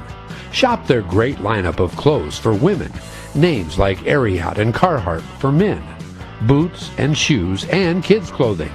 Runnings has a large supply of animal food and accessories. Love the outdoors? See the selection of ammo, firearms, and fishing equipment. For everything you need, walk through the doors at Runnings, your home, farm, and outdoor store, Vermillion. Welcome back to the Dakota Dome, where with 6:54 to go here in the first quarter, West Central is on a drive, but Vermillion's defense has perked up and stiffened up here as they've gotten inside the red zone, actually really specifically inside the 10-yard line. Vermillion is doing a really nice job. So it is 3rd and 3, 3rd and goal actually. So it's 3rd and goal. And here's the snap to Alston. Oh, and that is in for a touchdown to Crew Hire, the USD recruit. Crew Hire. So 1 pass, 1 touchdown to Crew Hire. So with 6:44 to go, West Central has scored. It is now 6-0. I believe they're going to go for 2. 3 receivers right, 2 receivers left. Alfson alone in the shotgun. Here's a quick slant, and that is good to Leighton Johnson. So Leighton Johnson with a 2-point conversion makes the score 8-0. So 6:44 to go. We'll be back in 1 minute on ESPN Radio 101.5 AM 1570 KVTK and Vermillion streaming on YouTube as West Central has taken an 8-0 lead here in the first quarter. Sherco in Vermillion is a full-service service center. Sherco LLC is an industry-leading supplier of tarp systems to the transportation industry and is located in Vermillion, South Dakota. Sherco Vermillion supports their customers in the agricultural, construction, waste, and flatbed market. Become a part of the Sherco team. Go to sure-co.com, about us/careers. Demand the best. Demand Sherco. Welcome back to the Dakota Dome, where after about a little under 6 minutes of play, West Central has taken an 8-0 lead on the Vermillion Tanagers as they drove the length of the field, 75 yards after a punt. Here's the kickoff, and that will only come down to about the 35. Picked up there by Vermillion, and that will be returned to the 40. That was Caleb Lara this time. So Vermillion will take over at their own 40-yard line. So some great field position for Vermillion.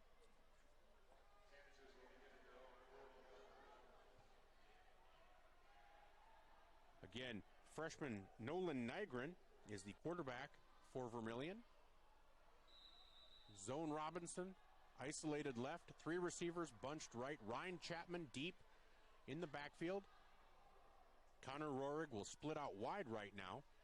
And here's the snap to Nygren, handoff to Chapman. Chapman on the right side, and he will not get anything. This West Central defense is something, and remember speaking with Coach Mattis, you know, West Central had 108 students out, or kids out, to start off the season. So their goal is always to not be going 2 ways. So that allows them to be fresh, allows them to carry a little more size. So here, 2nd and 10. Nygren with the snap. Here's a quick pass, and that is complete to Connor Rohrig for a gain of about 3.5 yards. We'll give him 4. That'll make it 3rd and 6. So 3rd and 6 for Vermillion from their own 44-yard line. 5:45 to go here in the first quarter. Nygren brings them to the line on the right hash. Zone Robinson split right. 3 receivers split left. Ryan Chapman, as always, in the backfield. Here's the pass. He rolls to his right, and that is over to zone, and that will be right at the marker. Though they did not give him forward progress. He needed 6. They gave him 5. That is going to be 1 yard short, and I believe Vermillion will go for this at the 49-yard line, but he was at the 50 when he retained possession. I believe that is an erroneous spot. I just believe they were in not the best position to know where zone received that. But 4:56 to go, fourth and less than one. Nygren in the backfield. Quarterback draw, maybe. No, handoff to Chapman. Straight ahead, and he did not get it. Oh, no. He needed a yard, got half a yard. And West Central is going to take over on downs. And that'll be West Central ball on downs. That is a heartbreaker. They stopped Chapman at the line. Vermillion could not get any movement on their line, and that, boy, that's a struggle. So West Central will take over on Vermillion's side of the ball on the field at the 49-yard line.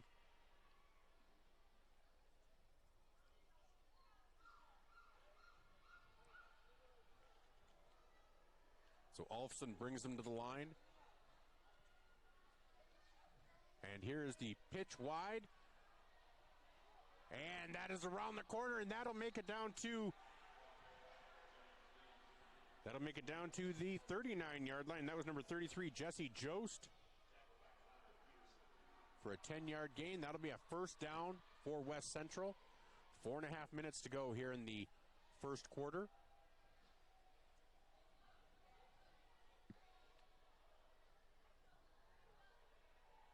As Alfson again brings them to the line. 3 receivers split left, 1 receiver right. Here's the wide pitch to Bartman. Bartman tries to turn the corner, gains about, looks like 8. 8 for Bartman. And that'll make it 2nd and 2. Bartman now has 63 yards on the night. Obviously, by far the leading rusher for West Central. 63 yards on 4 carries. So Alfson brings him to the line with Bartman to his right in the backfield. 3 receivers right, 1 left. Here's a wide pitch to Bartman. Looking to make the corner, and he does. And he's to the 25, makes it down to the 22-yard line. That'll be a gain of 9 for Bartman, and that is a first down. So that clock will continue to run. 3.5 minutes to go here in the first quarter. West Central with an 8-0 lead over Vermillion. West Central ranked 2nd. Big night in 11A action, as number 1 Del Rapids also taking on number 3 Canton. So we can see a shakeup in these rankings this week. Here's the snap to Alfson. Pitch to Bartman. Bartman is met by Bickett. And that is going to be a 2-yard loss for Bartman. Nice play by Braden Bickett to keep that from going anywhere. So we are under 3 minutes to go here in the first quarter. West Central with an 8-0 lead over Vermillion. Vermillion had a little bit of a drive, tried to go for it at midfield and unable to make it. Here's Alfson in the shotgun, rolls to his left, looking, and that is incomplete.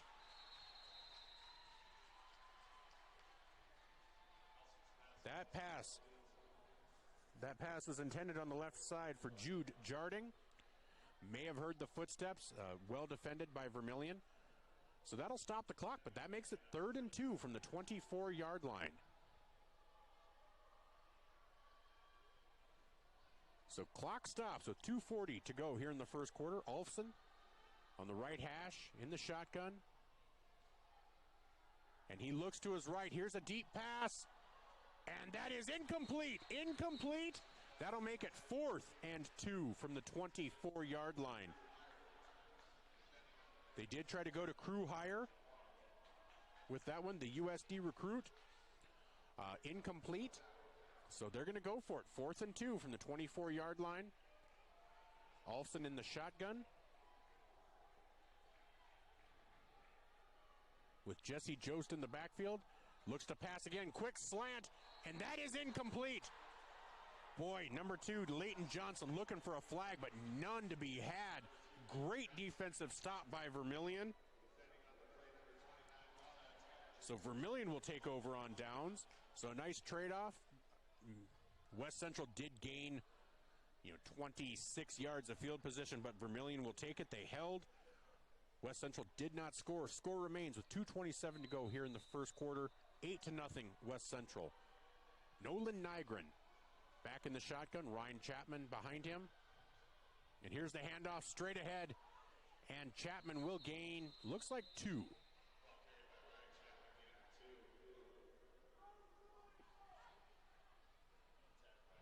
So a little bit of a slow start for this running game for Vermillion. 8 yards on 5 carries. Nygren has the play from the sidelines. 2nd and 8 with 2 minutes to go here in the first quarter. Zone Robinson splits out wide right. 3 receivers split left. Chapman behind Nygren. Here's the snap.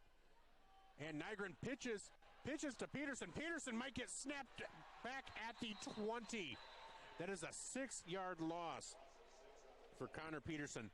Sniffed out beautifully by West Central. Got to give credit where credit's due.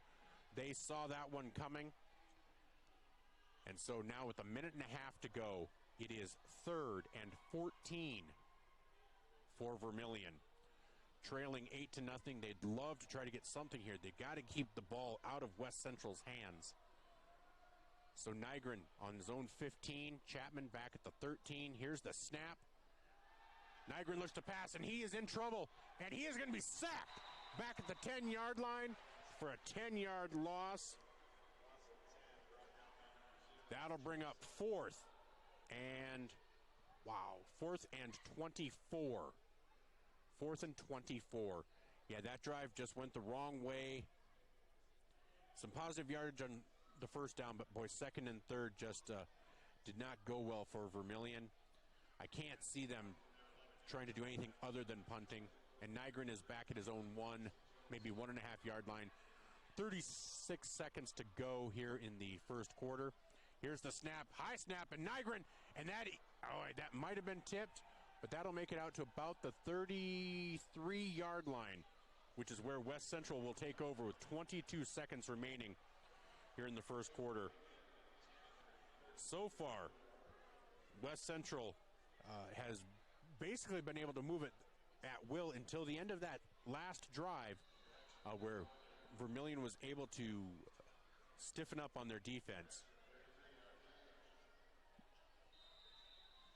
So 22 seconds remaining here in the first quarter. Vermillion trails West Central by a score of 22-0. Olfson brings him to the line. He's in the shotgun. Bartman deep, but here's the handoff straight ahead to Sarda. Sarda to the 20, 15, 10, and he will be brought down by Connor Peterson at the 6-yard line. So that is a gain of 27 for Sarda. So Lara and Peterson on the tackle. So 1st and goal from the 6-yard line for West Central. 6-5. 4. They'll try to get one more play off in this quarter and handoff to Sarda. Sarda bowling ahead, and he will be down at the 3-yard line after a 3-yard gain, and that will be the end of the first quarter. With West Central leading Vermillion by a score of 8-0. We'll be back in 1 minute on ESPN Radio 101.5 AM 1570 KVTK and Vermillion streaming on YouTube. I'm Michael Schumacher alongside Jen Ashley and Gage Ravalette. We'll be right back. Visit our sleep experts at the Yankton Slumberland. With over 50 mattresses to choose from, we carry every price, free financing options, and the most trusted brands in the nation like Stearns & Foster, Sealy, and Tempur-Pedic. Snoring or lower back pain tormenting you? Seek relief with an adjustable power base. Fall asleep faster and cooler with our sheets and pillow selection. With a 120-night sleep trial, you can't make a mistake. See us today at the Yankton Slumberland, 2401 Broadway. Save means you're sort of protecting yourself. My mom and dad told me how to be safe. It's like super duper important. Hold a grown-up's hands. Put a helmet on because you might hurt your head super duper bad. Protect their future by protecting yours with your local State Farm agent, Dick Sund. We are back at the Dakota Dome as we begin the second quarter.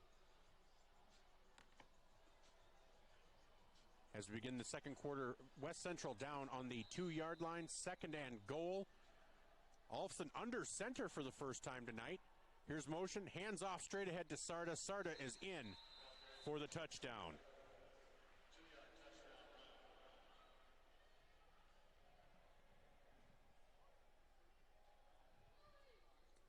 So 2-yard touchdown run for Sarda. Makes it 14-0.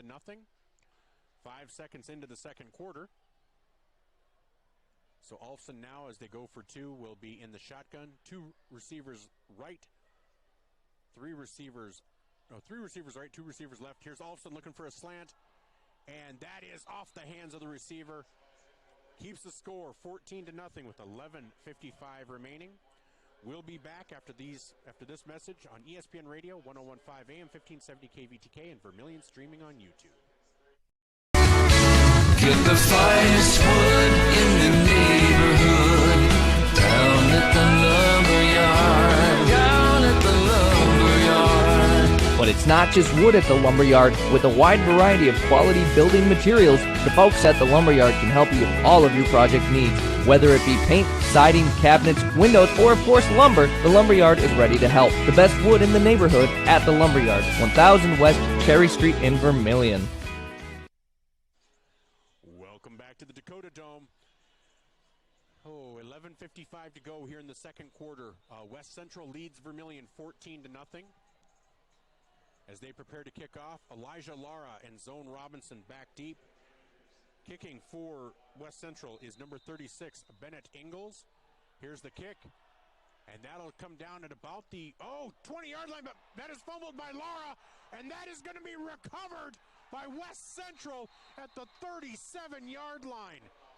Recovered by West Central at the 37-yard line. A muffed kick leads to, it's not really a change of possession, but not a change of possession because it should be Vermillion ball. But West Central will take over at Vermillion's 37-yard line. 11:46 to go here in the second quarter. And pretty much what could go wrong has, unfortunately for Vermillion.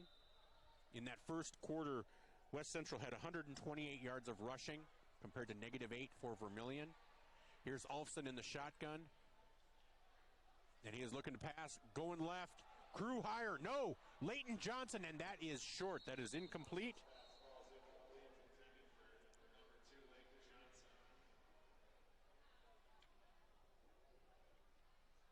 So 11:37 to go. 2nd and 10 from the Vermillion 37 for West Central.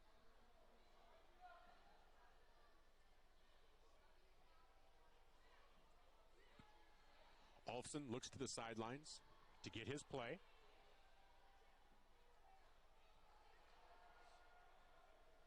Ryan Chapman comes on. Zone Robinson leaves. 3 receivers in the backfield. And here's a handoff straight ahead to Sarda, and that will be a gain of 5 yards. Gain of 5 yards for Chet Sarda. Tackled there by Raleigh French. So that'll make it 3rd and 5. 11:20 to go here in the first quarter, sorry. So Alfson, as they break huddle, will bring him to the line. Jesse Jost in the backfield deep. Chet Sarda to the right of Alfson. Alfson hands it off to Jost. Jost makes a cut, and he's to the 20, and he is tripped up and will be brought down at the 15-yard line after a gain of 17 yards.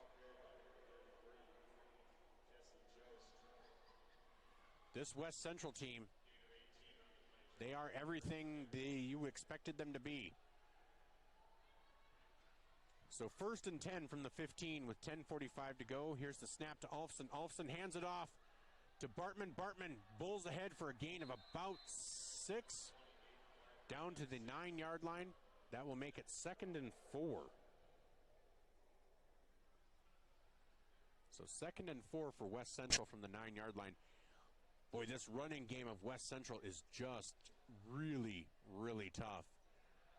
So split left is Leighton Johnson. Wide right and 3 running backs. And this is handed off to Bartman. Bartman met there by Bottleson, I believe. So gain of 1.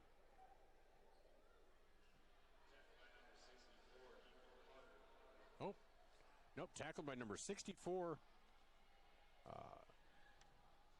Ethan Carter. So makes it 3rd and 3 with 9:46 to go here in the second quarter. Olsen under center. Hands off. And Sarda just bulls ahead, and he is down to the 5. He is going to be close to a first down. If he doesn't have it, I would assume they would just do a quarterback sneak. Are they going to call for a measurement, or are they going to call it a first down? And they're going to discuss it. I mean, that's the point of a chain gang, just measure. Okay. So it's an official's timeout for a measurement. We'll keep it here. 9:20 to go here in the second quarter. West Central leading 14-0. But a key moment just minutes ago as Elijah Lara fumbled the kickoff, and West Central took over at Vermillion's 37-yard line.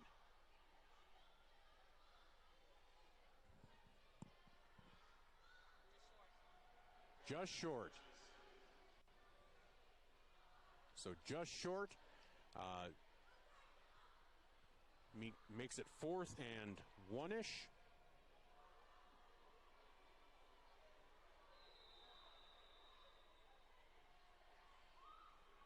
So West Central will go for it.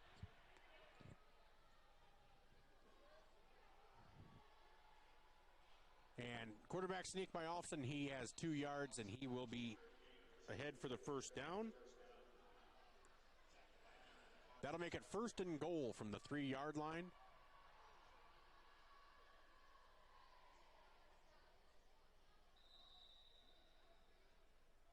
Nope, I guess they have it at the 4-yard line. 8:55 and counting here in the second quarter. West Central leads 14-0. And here's the snap under center. Here's the handoff and the cross. And that will be, they haven't ruled touchdown yet. Oh, that is ruled a touchdown. That was handed off to Jude Jarding. So a 3-yard run by Jude Jarding for a touchdown. Makes the score 20-0. And again, as they do, West Central will go for 2. So with 8:36 to go, West Central looking to take their lead to 22-0.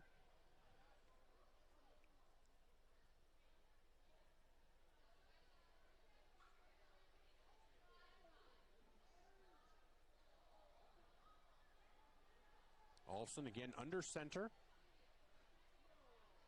Here's motion. Handoff straight ahead to Sarda, and Sarda is in for the 2-point conversion to make it 22-0 in favor of West Central with 8:36 to go.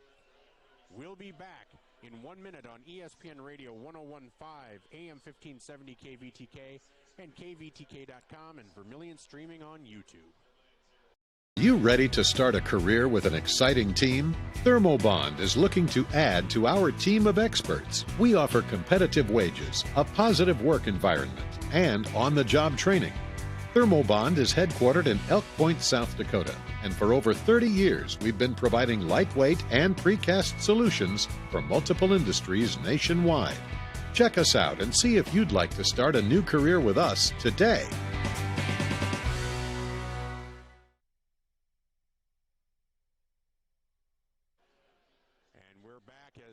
Central prepares to kick off to Vermillion, now leading 22-0 with 8:36 to go here in the second quarter. Here's the kickoff,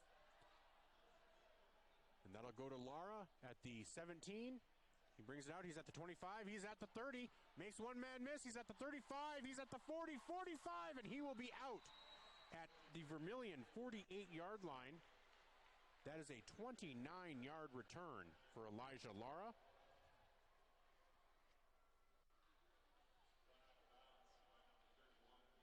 Oh, nope, they gave it to him all the way to the 50. So that is a 31-yard return.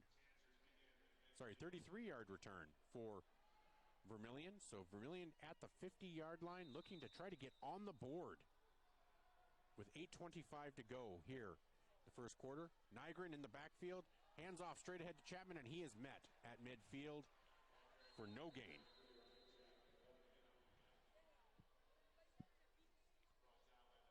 So Nygren comes over to get the play call from Tom Oole. So 2nd and 10 with under 8 minutes to go now here in the first quarter.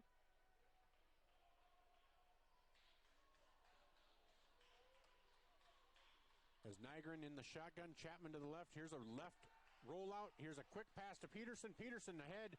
Gain of about 3, maybe 4.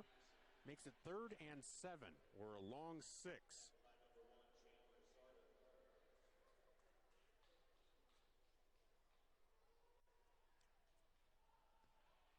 So that'll make it 3rd and 6 with 7.5 minutes to go. Vermillion is on West Central's 46-yard line.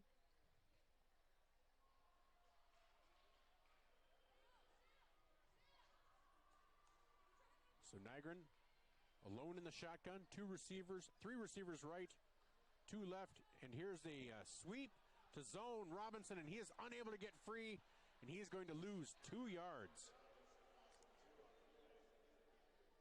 And that'll bring up 4th and 8. So we'll see what Vermillion chooses to do here, being on the West Central side of the ball on the field. Normally you'd say punt and play the field position game, but you're already down 3 scores. So Vermillion might choose to go for it here. 4th and 8 from the 48-yard line. Lara is isolated or split out left, and they are going to punt. And that is a high snap. That goes back to the 30. Nygren picks it up at the 22, and West Central is going to take over at the 23-yard line. That is a 29-yard loss for Nygren. Oh, heavens. So with 6:24 to go here in the second quarter, West Central will take over on the Vermillion 22-yard line.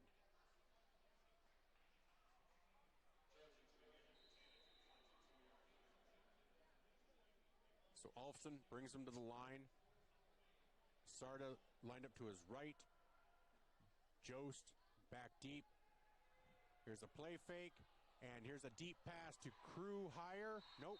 Leighton Johnson. And that is a 22-yard touchdown pass to Leighton Johnson.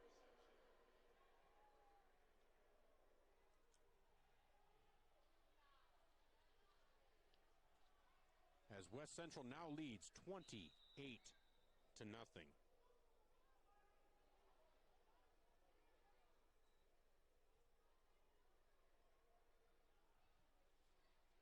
They will go for 2.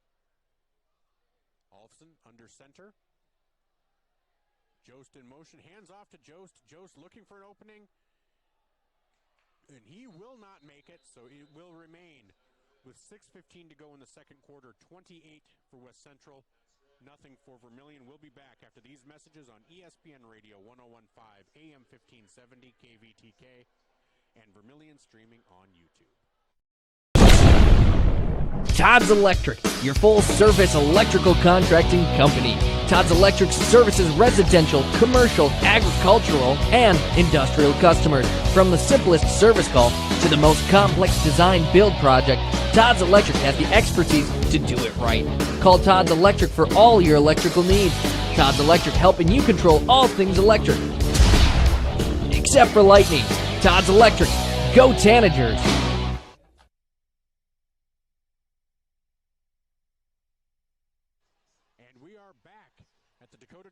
Central preparing to kick again, and remember, they will get the ball to start the second half. As an update, in the Yankton Pier game, the Bucks lead Pier by a score of 7-0. Here's the kick by West Central to Lara at the 17-yard line. He's now at the 25, at the 30, 35, he's at the 40. Nice 23-yard return for Elijah Lara.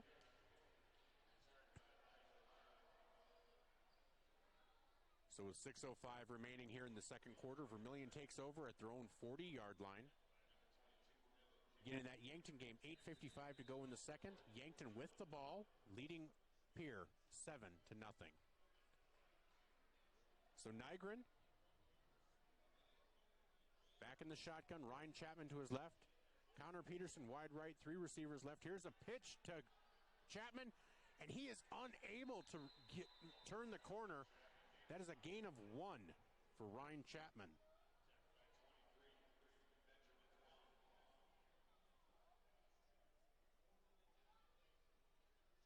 So 5:46 to go here in the second quarter.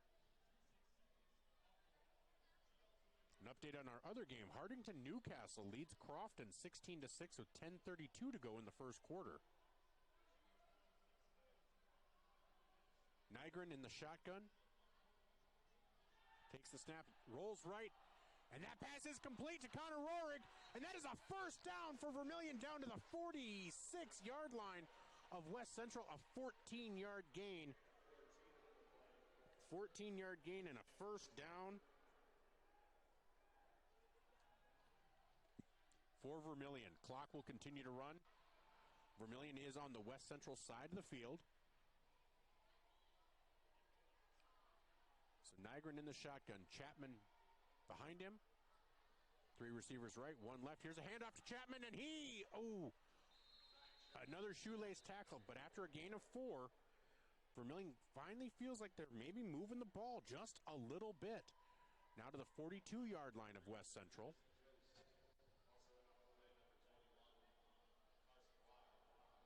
With 4:45 to go here in the second quarter, Vermillion is just hoping to get something going. If they can get on the board before halftime, it feels like they can have a little momentum going into that locker room. So 3 receivers right, 2 left. Nygren alone in the shotgun, and quarterback draw, and that he will lose a yard on that one. So that'll make it 3rd and 7 for Vermillion from the West Central 43-yard line.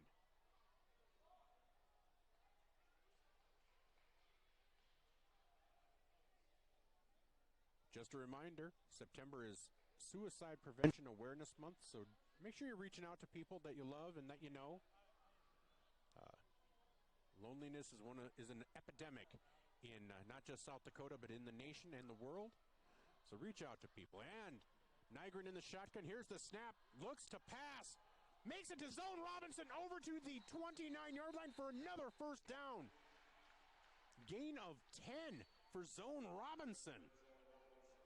That is Zone's second catch, and that's the second first down of this drive.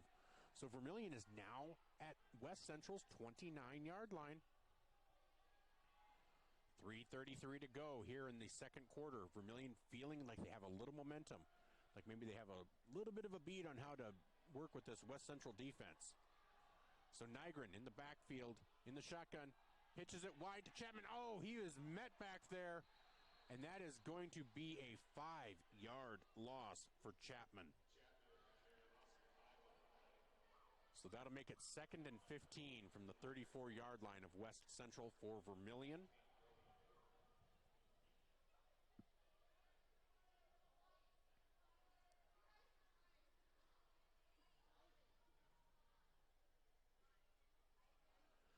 Two minutes, 50 seconds to go here in the second quarter.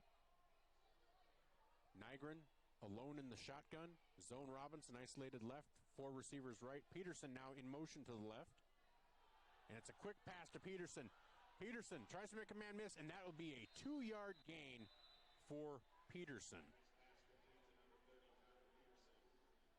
So that'll bring up 3rd and 13 for Vermillion from the 32-yard line of West Central.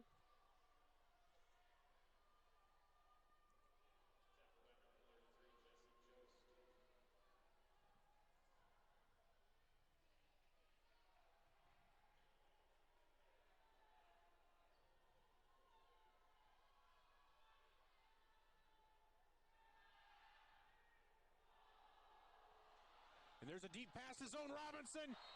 And there is not a penalty flag on that. So that'll make it 4th and 13.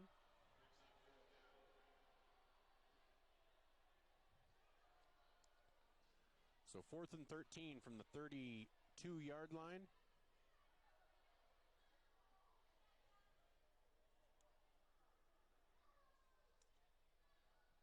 And Vermillion will go for it. With 1:52 to go here in the second quarter, they need to try to get some points on the board Can't get a field goal. You wouldn't gain much out of a punt.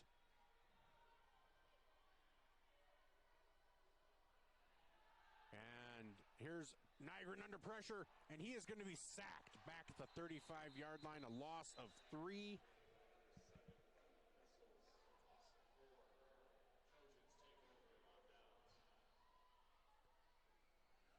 So West Central will take over at their own 35-yard line with 1:43 to go here in the second quarter.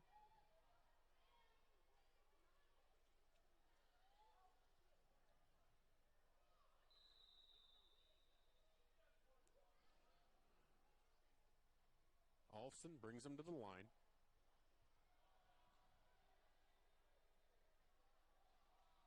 Here's the snap. Handoff to Bartman. Bartman is met at the line of scrimmage. No gain.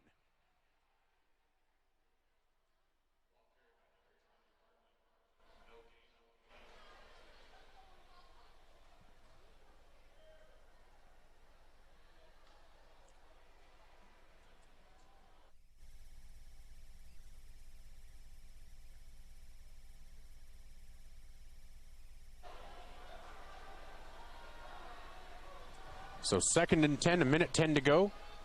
Here's a handoff straight ahead. Did not see the number, I apologize, and that is Sarda. Sarda will gain 3.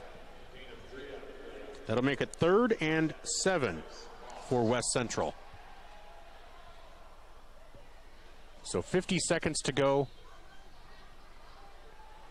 West Central can almost run out the clock on Vermillion here in the first half as Olfson brings him to the line. Bartman is deep. Sarda to his right. 2 receivers right, 1 left. Here's Olfson looking deep, and he is looking for Johnson, and he just slightly overthrows him. That'll make an incomplete pass. 26 seconds or 25 seconds remaining here in the second quarter. In the first half, West Central will punt.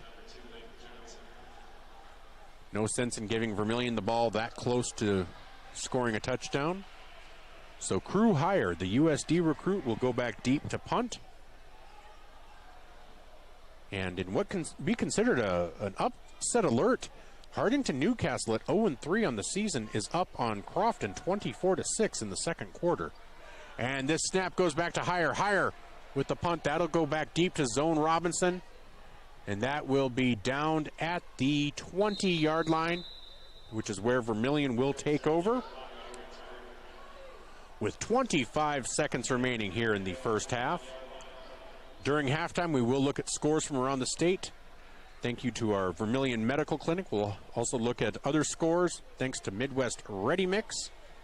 We have not had a water break, but those will be brought to you by Murph's Appliance. And again, our halftime show brought to you by Carlson's Body Shop. So Nygren under center, 25 seconds to go. Nope, now back in shotgun, a little shifting going on. 3 receivers right, 1 left. Chapman in the backfield. Here's the handoff to Chapman straight ahead, and he will gain 5. Or 4 if you're the PA guy. And 14, 13, 12. Vermillion might just let this clock run out, get into the locker room, and try to regroup. 5 seconds, and that is exactly what will happen. So we'll be back with our Carlson's Body Shop halftime show, as at the half, West Central leads Vermillion by a score of 28-0. We'll be back in 2 minutes on ESPN Radio, 101.5 AM 1570 KVTK, KVTK.com, and Vermillion streaming on YouTube.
Last week, a guy walked into the UPS store in Vermillion. He did not notice the copiers, the printers, the mailboxes, the banners, the posters, not even the business and shipping supplies. It was like he had blinders on. Hi, this is Jay with the UPS store in Vermillion. Many people don't see everything we have to offer when they stop by the UPS store to ship their packages. They miss all the things we have, like printing, designing. We even offer notary services here at the UPS store, located on Cherry Street in Vermillion.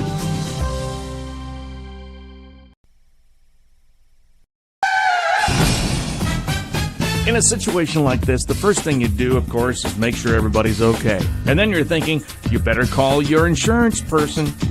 No, just call Justin. At Vermillion Auto Works, you see Justin handles all the insurance claims and gives free quotes. Not everybody does the free quote thing anymore, you know. So call Justin at Vermillion Auto Works. He'll take care of the situation. Carrying WeatherTech, Rough Country, and Tuxedo. Vermillion Auto Works.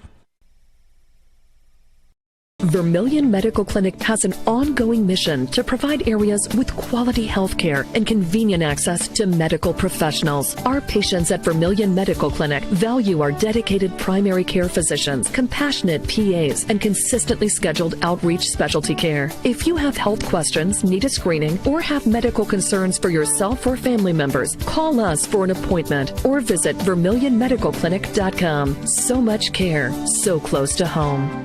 And we are back at the Dakota Dome in Vermillion, South Dakota, where at the half, Vermillion trails West Central by a score of 28-0. In that first half, Vermillion had a negative 42 yards rushing and 38 yards passing for a negative 4 total yards of offense, whereas West Central had 170 yards rushing and 27 yards passing for a total of 197.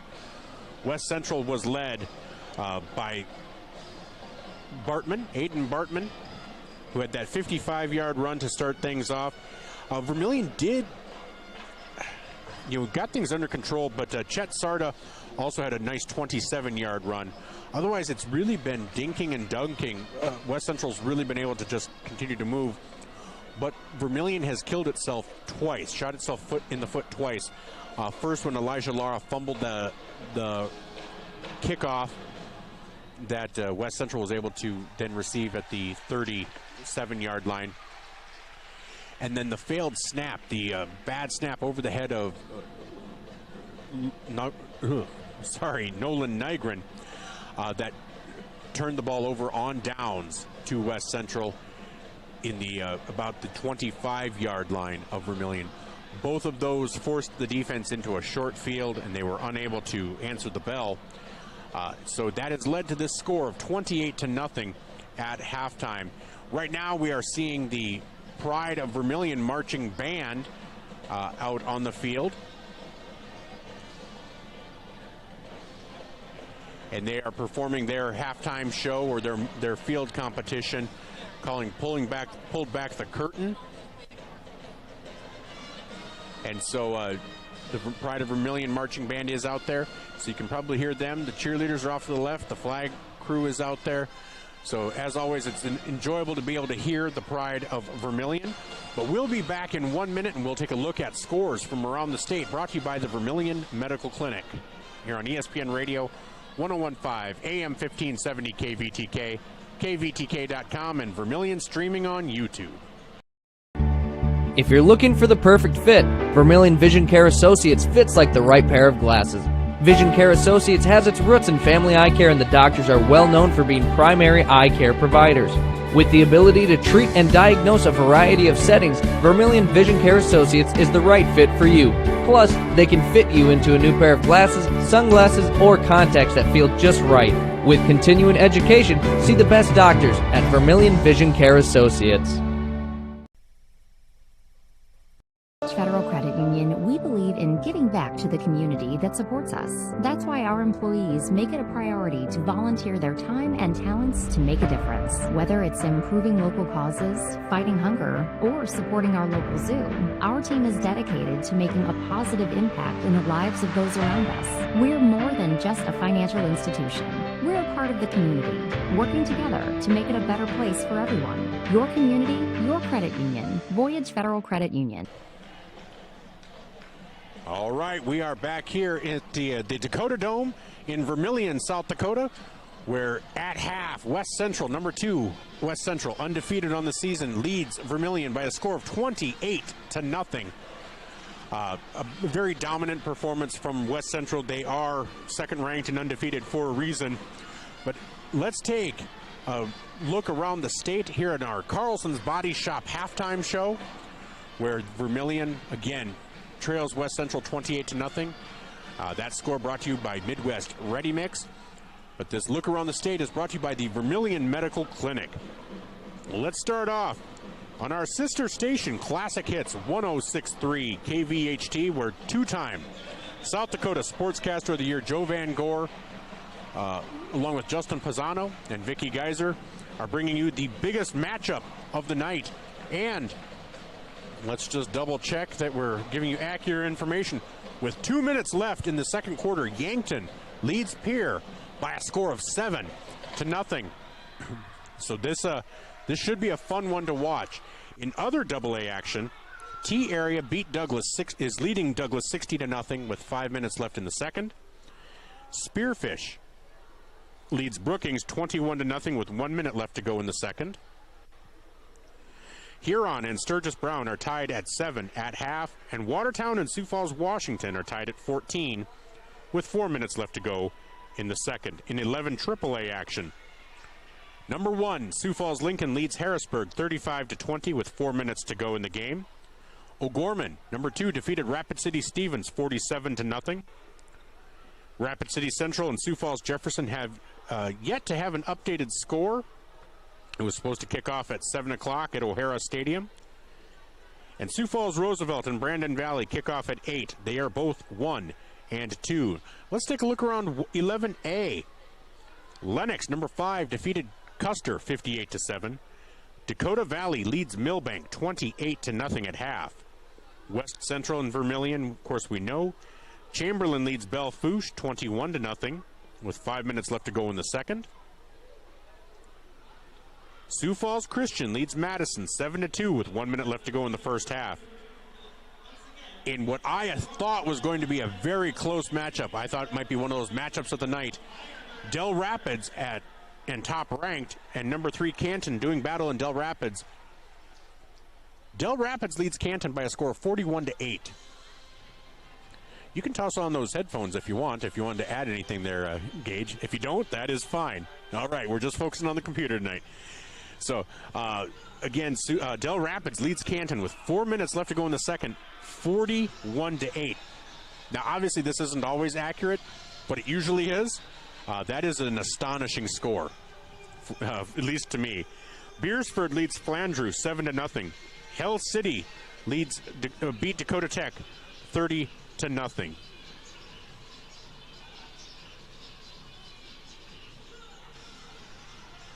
Let's take a look at some 11B action.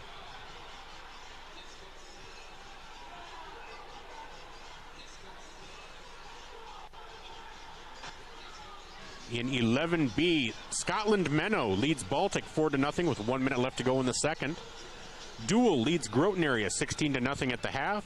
Wagner leads Sisseton 12-8, 2 minutes to go in the second quarter. Woonsocket Wessington Springs Sanborn Central leads Miller Highmore Herald 28-0. And that's with 1 minute to go in the first half. Webster Area over Dakota Hills, 3 minutes to go in the half, 35-0. Aberdeen Roncalli leads Mobridge Pollock 28-6, 4 minutes left to go in the second. McCook Central Montrose leads Elk Point Jefferson, number 4 Elk Point Jefferson 8-7, with 1 minute to go in the second quarter. And Beersford leads Flandreau. Parker leads Clark Willow Lake 13-0 with 7 minutes to go in the second. All right, another lopsided score in what I thought was going to be a matchup of the night. Sioux Valley leads Bridgewater. Emory Ethan 22-0 at the end of the first half. Hill City again defeated Lakota Tech 30-0. In 9-man football, Bon Home over Stanley County. Florence Henry is leading Waverly South Shore with 8 minutes to go, leading 24-20. Viborg Hurley leads Platte Geddes 21-12 with 2 minutes to go in the second. And Ipswich over Harriet Selby area 20-0 with 1 minute to go in the second. Harriet Selby area is ranked 5th. Parkston, number 1 and top ranked, is leading Oldham Ramona Rutland with 1 minute to go in the first half, 50-0. Canastota leads number 4 Elkton Lake Benton. Number 1 Canastota leads number 4 Elkton Lake Benton, 16-6 at half. Howard, number 3, leads Freeman Marion Freeman Academy, 33-6 with 3 minutes to go in the first half. Wall leads White River, 13-0. Phillip is losing to Dupree, I couldn't even fool him. He's been keeping up with it. Phillip is leading Dupree 34-0 with 2 minutes to go in the second quarter. Hamlin leads Leola Frederick area 21-0. Kimball White Lake over Potter County 19-8 with 1 minute to go in the first half. And Bennett County and New Underwood just getting started. They are scoreless. In 9A, Centerville and Gayville Vollen at the half, 24-22. Warner over Castlewood, 20-16 with 1 minute to go in the third. Florence Henry over Waverly South Shore, 24-20 with 8 minutes to go in the second quarter. DeSmet leads Woolsey Wessington, 7-6 at the half. Gregory over Irene Wakanda, 44-0 at the half. Corsica Stickney over Burke, 42-0 at the half. Fulton area over Northwestern, 44-0 with 6 minutes to go in the first half. And again, Parkston over Oldham Ramona Rutland, 58-0 under 1 minute left to go in the first half.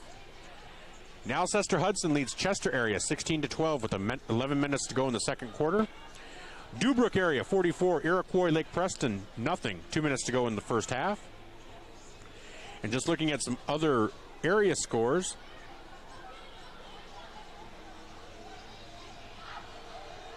In 9B, it looks like we have given you all of the local scores. Corsica Stickney over Burke, 42-0. Avon leads Hitchcock Tulare 20-6 with 9 minutes to go in the second. And those are all the scores so far, brought to you by the Vermillion Medical Clinic. Well, we will be back in 1 minute for more of our Carlson's Body Shop halftime show, where West Central leads Vermillion at the half by a score of 28-0. We'll be back after these messages on ESPN Radio 1015 AM 1570 KVTK and Vermillion streaming on YouTube. It's worse than having to spend all day at the laundromat. A lot of them are hot, sticky, and smell bad. In Vermillion, you want to avoid that situation. Yuck. Eastgate Maytag Laundry is super clean and open 24 hours a day. Eastgate has super giant 60-pound washers and giant 70-pound dryers to make your wash day fly by. Eastgate is also located near many local restaurants if you want to grab a quick bite. Next time your laundry is piled up, pile into Eastgate Maytag Laundry, located next to Jimmy John's on Cherry Street in Vermillion. The first bank in South Dakota was the easy part, earning the confidence of local farmers, helping families account for their dreams, and securing the future for countless businesses took us a little longer. We owe it to the hard workers, big dreamers, and forward thinkers out there. Thank you for making South Dakota a great place to call home.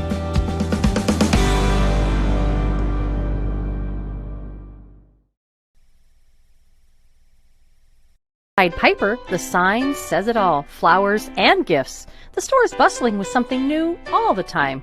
There are flowers for any occasion, weddings, anniversary, birthday, or just to say I love you. There's coffee, soups, dips, and sweets. Need to give someone a chuckle? The socks say it all. Home decor, candles, jewelry, memorial items are all found at your gift store of Pied Piper Flowers and Gifts, corner of 15th and Broadway in Yankton. You can also shop online, and best of all, we deliver too.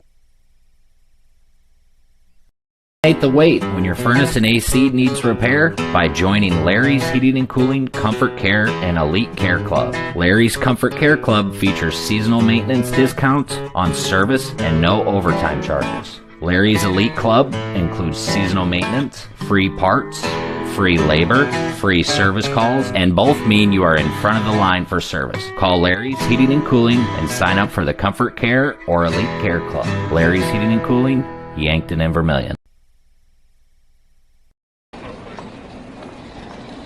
Nice. Maytag appreciates a compliment, but this Maytag washer isn't just eye candy. Wow.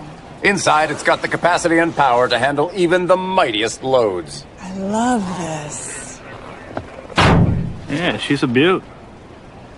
It's a he. How do you know? Don't worry about it. Find Maytag products and the industry's best appliances at your local dealer. Murph's Appliance, downtown Vermillion.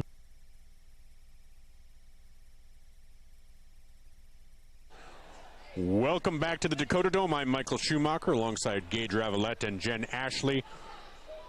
We're at the half. West Central leads Vermillion by a score of 28-0.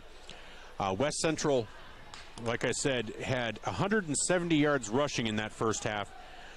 Now, they had 128 in the first quarter, so Vermillion's defense did buckle down a little bit, but they were put at a disadvantage by some costly errors. Two big errors, a fumble on a kickoff that let West Central have the ball at Vermillion's 35, and then a bad snap on a punt that gave him the ball at the 20-yard line. Those both put Vermillion's defense at a disadvantage and led to 14 points. Actually, yeah, to 14 points. And so Vermillion's defense really stiffened up in that second half. Now, unfortunately, West Central will start with the ball or will get possession first here in the second half. And so if you're Vermillion, the one thing that you don't want to do is let them just go down and score.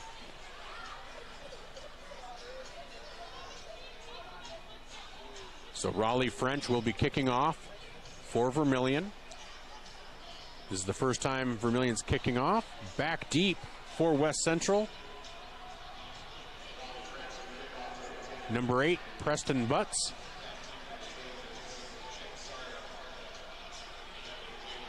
Chet Sarda as well. Chet Sarda and Evan Jayton. So here's French, and here's the kick. That'll take it back to the 10. Chet Sarda to the 20, 25, 30. And no, it's not Sarda. I was right. It is Preston Butts. Preston Butts takes it back to the 33-yard line. A 23-yard return. And just as an update, at the half, Yankton leads Pierre 7-0. And in our other game on 5-star streaming, Crofton trails Hardington now 24-22.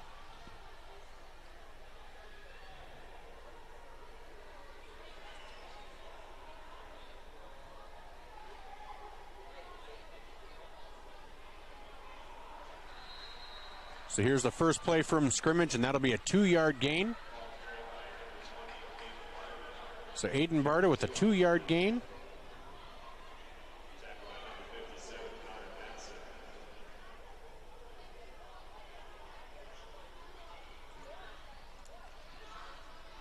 So 30 seconds gone here in the third quarter. 2-yard gain for Bartman.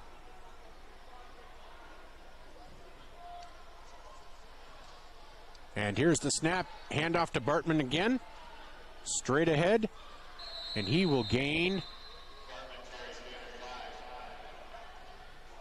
Yeah, gains about 5 yards. So that'll make it 3rd and 3. So again, Olfson, the junior quarterback for West Central, brings the play in.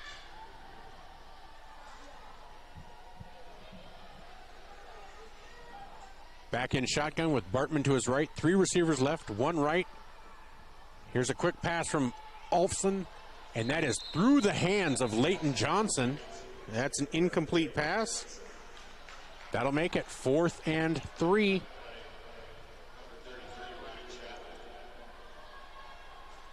So I believe West Central will punt. No sense in giving Vermillion any kind of advantage if they're able to stop you here.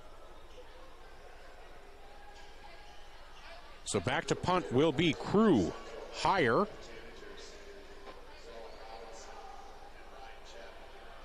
So Ryan Chapman and Zone Robinson back deep for Vermillion. Here's the snap and the kick.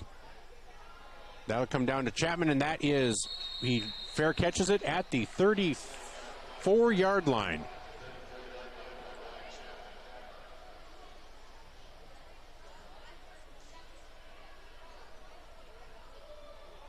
So at the half, Crofton trails Hardington Newcastle 24-22.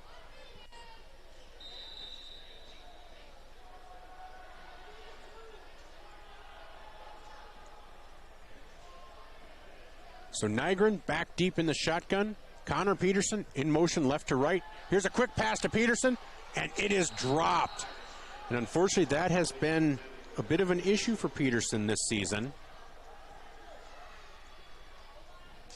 Could have been a nice 4 or 5 yard gain, just was unable to come up with it. A really tough angle to make that catch, but you hope your receiver will make that. So that makes it 2nd and 10 from the 34-yard line. 10:27 to go here in the third quarter.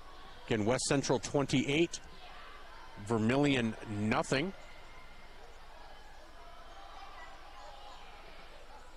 And that is a snap straight ahead, and Nygren gets nothing.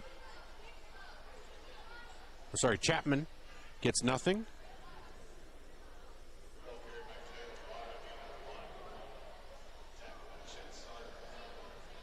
So that will make it 3rd and, I guess I did give him 1. That'll make it 3rd and 9 from Vermillion's 35-yard line. 10 minutes to go here in the third quarter. Here's the snap to Nygren. Nygren rolls right. Quick pass to Peterson, and he is unable to corral that. And that'll make it 4th and 9. Vermillion will punt.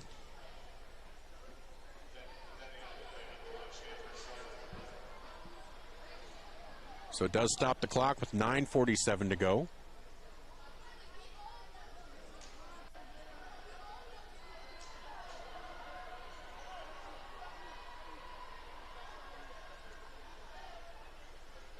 So Nygren back deep. Here's the snap and the kick, and he does get it off. That'll bounce at the 40, 35. Vermillion bounce to the 30.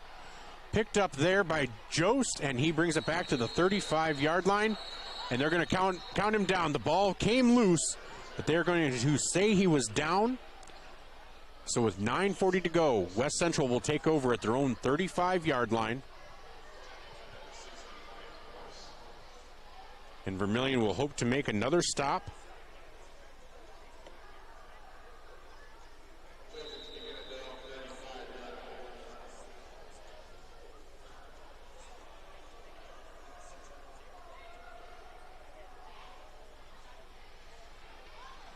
Olsen under center, hands it off to Jost. Jost is grabbed in the backfield.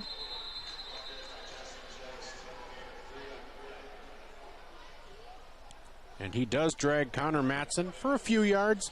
About a gain of 3, makes it 3rd and 7, or 2nd and 7.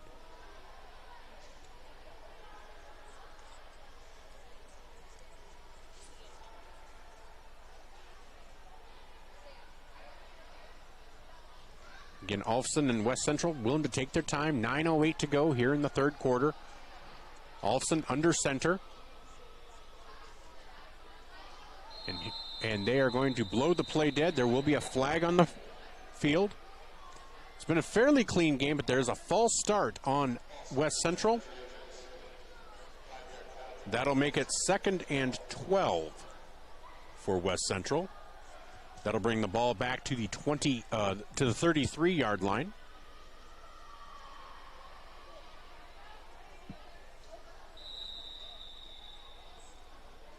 So with 8:53 to go and counting, Olsen brings him up. Chet Sarda in the backfield.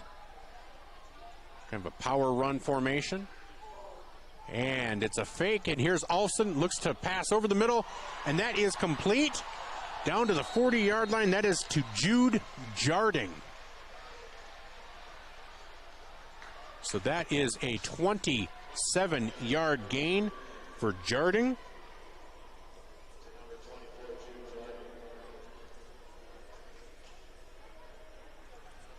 So that gives West Central first down on the Vermillion side of the field at the 40-yard line. Olsen again under center. Bartman in motion, and it was handed off to Bartman. Tries to turn the corner, and he's to the 35, down to the 30. And they will give him the first down, I believe. That'll be a gain of 10 for Bartman. Not the Chicago Cubs Bartman, but Aiden Bartman. And that'll be a first down, again, for West Central. So with 8 minutes to go, West Central is 1st and 10 from the 30-yard line. Olsen primarily under center so far this half. Here's the handoff to Sarda. Sarda bowls ahead for a gain of about 5, down to the 25-yard line. And the clock will continue to run. Oh, they actually gave him 6, so he's down to the 24-yard line.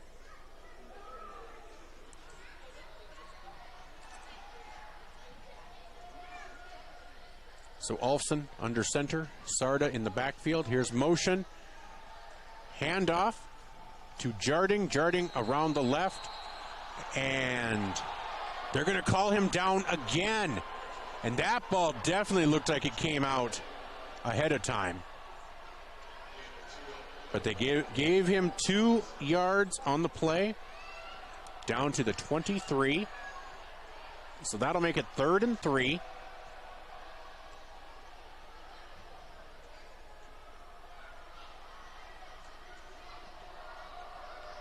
So 3rd and 3 from the 23. Olsen under center. Here's motion. Handoff straight ahead to Sarda. Sarda bowls ahead, and he will get that first down as he gets down to the 19-yard line. Needed 3, got 4. So another first down for West Central. So with 6.5 minutes to go here in the 3rd quarter, Vermillion is just trying to keep West Central out of the end zone.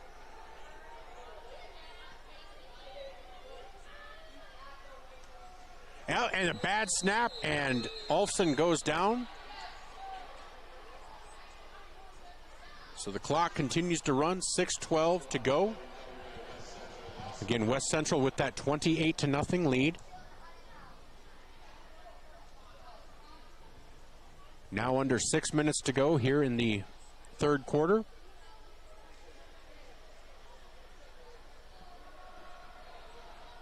West Central will take their time, coming to the line.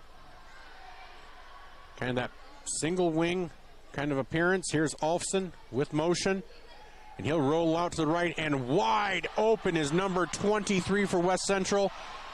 And he is in for a touchdown. That's Benjamin Vuong.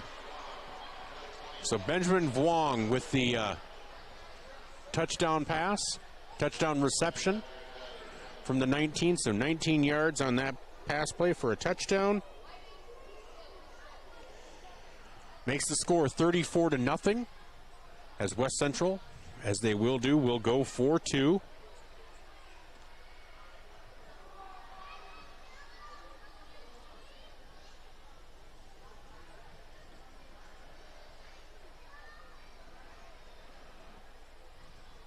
So with 5:31 remaining, in the 3rd quarter, West Central has taken a 34-0 lead.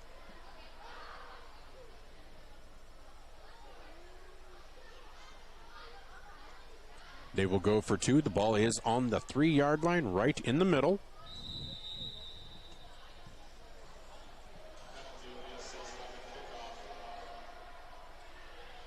And they're exchanging about 4 players, so maybe they are going to go for the extra point, it appears. Try to make it 35-0. So kicking the extra point for West Central will be number 59. That is Ashton Gebhard.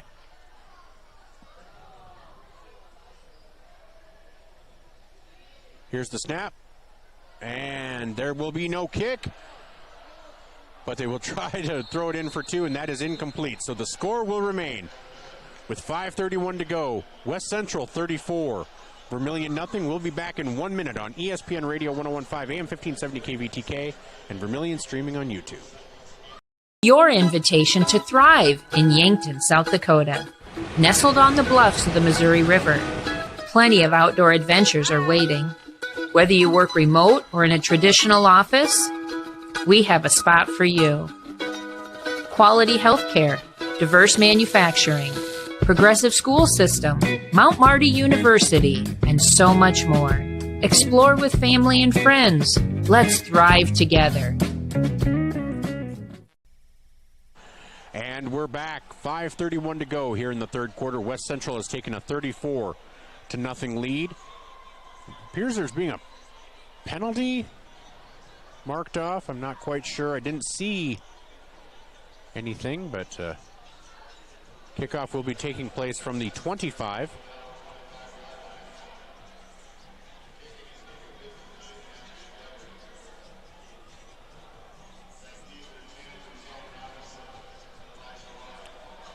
So Elijah Lara and Zone Robinson back deep for Vermillion. 5:31 to go. Here's the kickoff from Gebhard. That is high and to Lara at the 35, to the 40, to the 45, and he will make it to the 46-yard line. Vermillion will take over at their own 46-yard line with 5:23 to go in the third quarter, trailing 34-0 to West Central. That score update brought to you by Midwest Ready Mix. We haven't had a timeout called yet this half, but any water break we have will be brought to you by Murph's Appliance of Vermillion.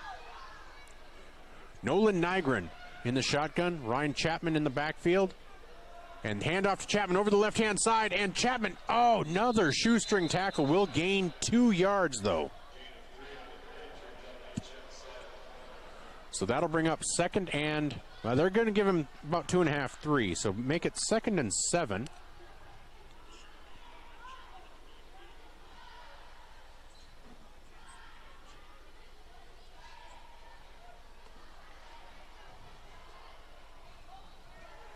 So 4:52 to go. Nygren in the shotgun. Ryan Chapman just behind him and to his right. Zone Robinson split right. 3 receivers left. Here's the handoff to Chapman. Breaks 1 tackle and gets ahead for another 2 yards. That'll make it 3rd and 5.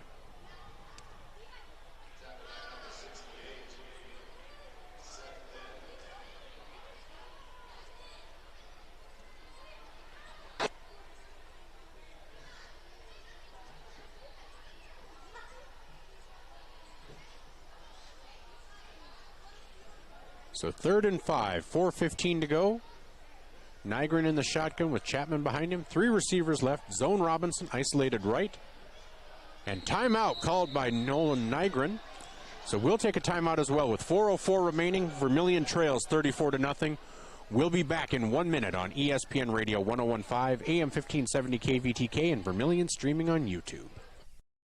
If you're considering a new roof, you want to put your roof in the hands of Dave's Roofing. Dave's Roofing specializes in residential roofing and has over 10 years of experience. Dave's Roofing covers any job from a 60 to 80 mile radius of Sioux City and has a 10-man crew that completes most jobs in 1 day. Dave's Roofing will make sure the cleanup job is done right afterwards too. And the products installed are impact rated and eligible for homeowners insurance discounts. Look up Dave's Roofing on Facebook and check out the work that's been done and customer testimonials.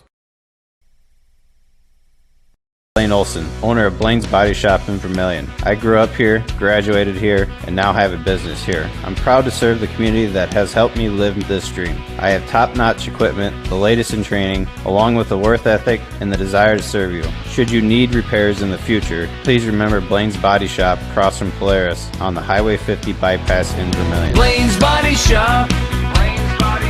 Automotive collision repair. Now online at blainesbodyshop.com. And with 4:04, here's the handoff to Chapman. Chapman bowls ahead for a gain of about 2, maybe 3. That'll make it 4th and 3. That'll make it 4th and 3 for Vermillion from West Central's 47-yard line. I fully expect Vermillion to go for it here.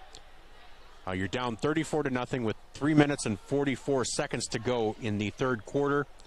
And it does appear that they are going for it. Nygren in the shotgun. Chapman ahead of him and to his right. 3 receivers right, 1 left. And here's the snap. Nygren looks deep, looking for Zone Robinson, and he is unable to get to it. And they will not call a penalty. The progress of Zone Robinson was impeded to try to get to the ball, and the cornerback did not look back. So West Central will take over on downs at their own 47-yard line.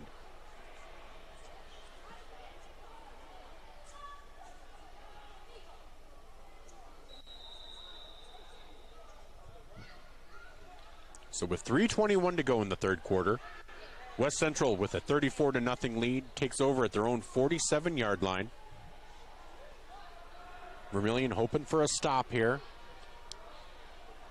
Vermillion's freshman quarterback Nygren has not had a great night. Here's the snap, handoff to Bartman straight ahead, and he's off to the races. 30, 20, makes a man miss, down to the 10, and he is down to the 7-yard line. Down to the 7-yard line, a 46-yard rush for Bartman.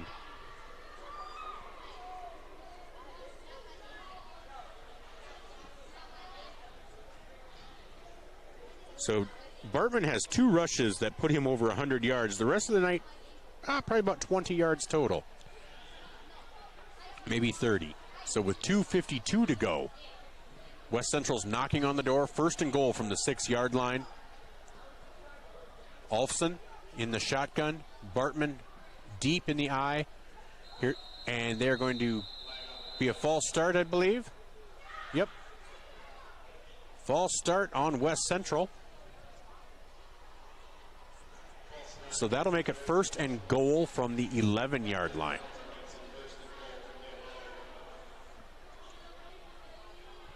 Bartman comes off, Crew Hire comes in.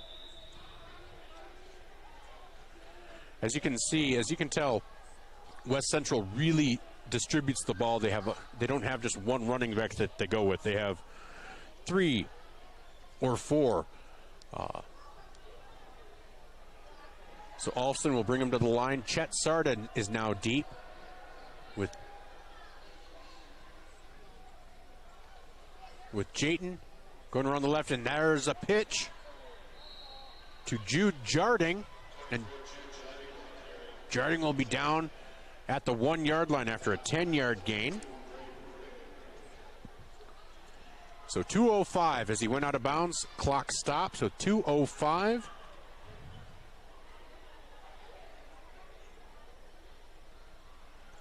So that will be 2nd and goal from the 1-yard line. Olfson brings him up to the line. In the shotgun, Chet Sarda to his right. Here's the snap and the pitch to Jarding, and he will be in for a touchdown. Jarding will have a 1-yard touchdown run. Makes the score 40-0 in favor of West Central.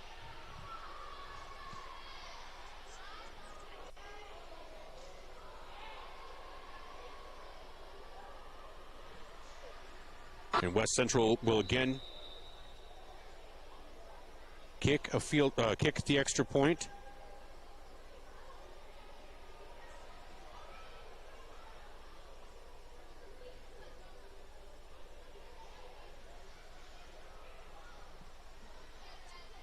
And this is yet a different kicker.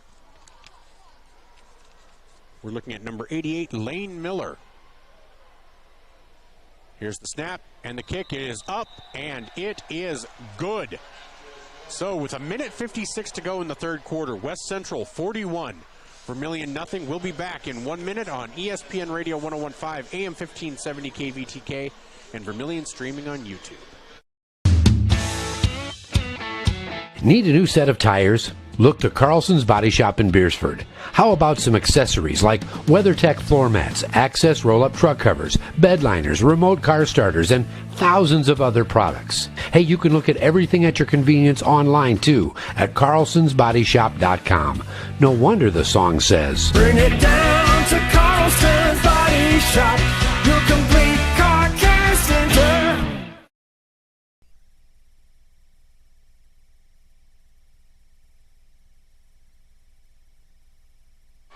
Back here with 1:56 to go in the second quarter, West Central with a 41-0 lead. I'm almost positive, I was trying to find the rule for sure, but I believe we are now in a running clock situation. Here's the kickoff to Zone Robinson at the 15. He's now to the 20, 25. Makes a man miss, he's to the 30. So a 15-yard return for Zone Robinson.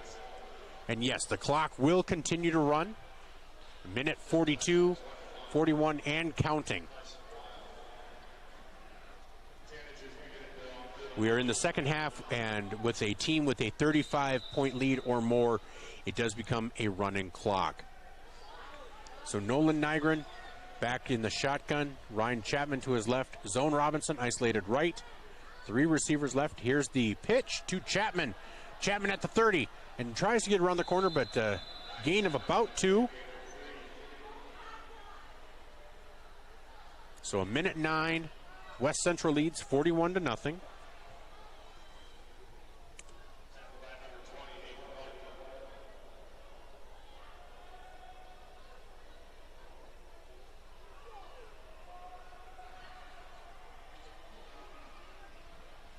So with 50 seconds to go in the third quarter, West Central 41-0. Nygren in the back in the shotgun, hands off to Chapman. Chapman up to the 33-yard line, gain of 1.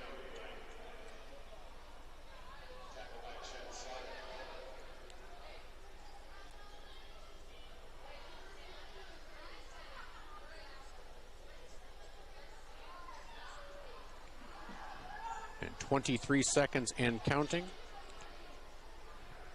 In the third quarter, Nygren back deep in the shotgun. 3 receivers right, 1 left. Chapman in the backfield. And here's the rollout to the right. Nygren unable to connect and throws an interception. That is intercepted by West Central, number 22, Evan Jayton. So at the end of the third quarter, Vermillion trails West Central 41-0. We will have running clock for the entire fourth quarter.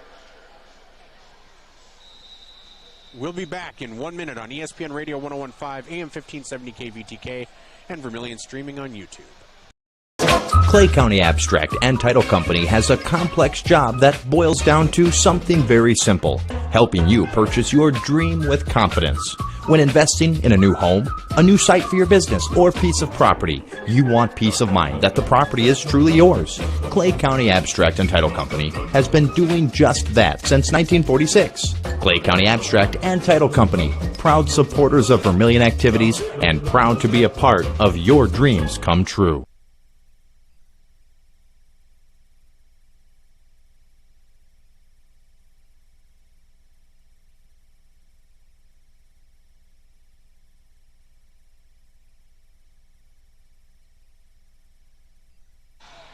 Back here at the Dakota Dome, we enter the fourth quarter with West Central leading Vermillion 41-0. As I mentioned, there will be running clock. West Central did just intercept a Nolan Nygren pass. So West Central takes over on Vermillion's 39-yard line.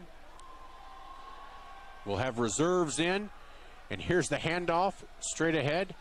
The new quarterback for West Central is number 19, sophomore Jack Siebert. And it was carried by number 14, sophomore Eli Mundahl. That was a loss of 4 for Mundahl, as the clock will just run. Even if they throw an incomplete pass, it'll only stop for timeouts.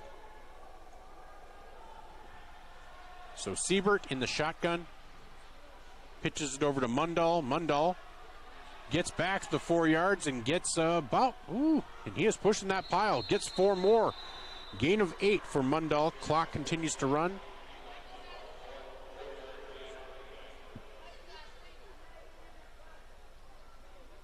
So it'll be 3rd and 6 for West Central. We are 1 minute into this fourth quarter. So with the ball at the 35-yard line, West Central comes to the line.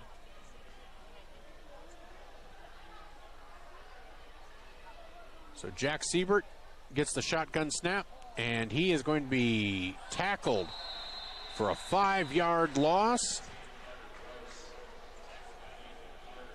Tackled by number 64, Ethan Carter. So that will make it 4th and 11.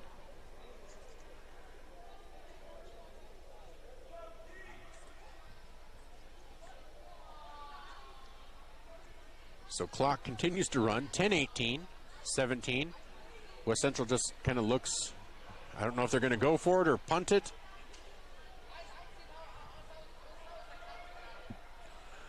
Looks like they will go for it.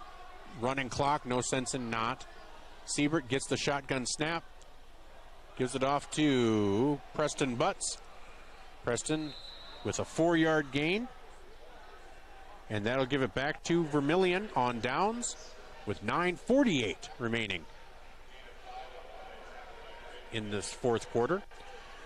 With 8:52 to go in the third quarter, Yankton and Pierre are tied at 7.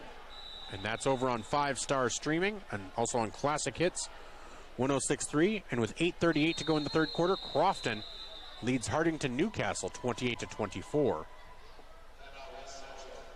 So timeout. West Central will be back in 1 minute on ESPN Radio 101.5 AM 1570 KVTK and Vermillion streaming on YouTube. West Central leads Vermillion 41-0 with 9.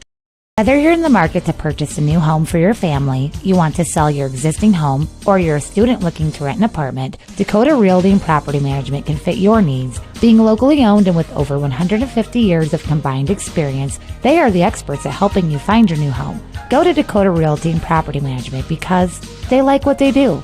Dakota Realty is a proud supporter of Vermillion Athletics. Dakota Realty and Property Management, located at 125 East Cherry Street, Vermillion. So with 9:27 to go here in the fourth quarter, Vermillion has the ball on their own 37-yard line. Nygren, quick pass, incomplete. That'll make it 2nd and 10.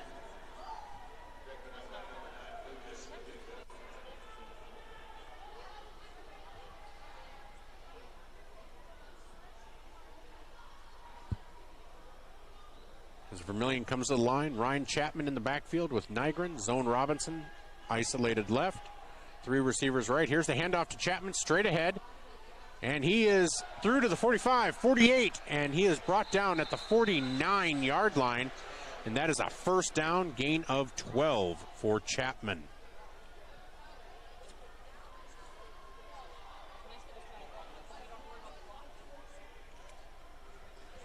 So 8:35 remaining and counting. Again, West Central leads Vermillion 41-0.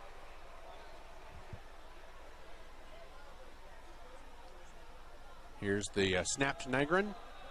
Chapman around the left corner, gets it to the 40. He is out of bounds at the 38-yard line. That's another gain of 12 as the clock continues to run. Vermillion hoping to get on the board. Obviously, a 41-point deficit, insurmountable at this point, but now it's a matter of just trying to get on the board, get something positive to take into the locker room. As the freshman quarterback Nygren is in the shotgun, Ryan Chapman to his right, and Nygren will keep it, and he will gain about 3 yards. Or 1.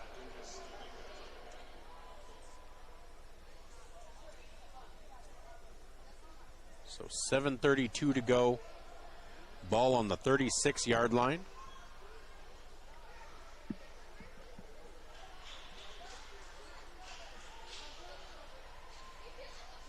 West Central again with that 41-0 lead. Nygren in the backfield, in the shotgun. Here's the pass from Nygren to Zone Robinson, and that is incomplete.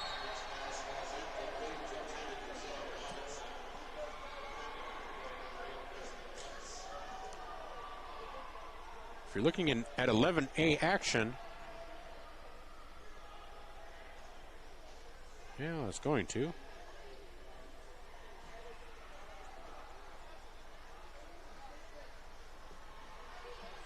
So with 6:40 to go here in the fourth quarter, West Central 41, Vermillion 0. It's 3rd and 8. Here's the snap to Nygren. Nygren hands off to Chapman. Chapman straight ahead will gain about 5. Make it 4th and 3.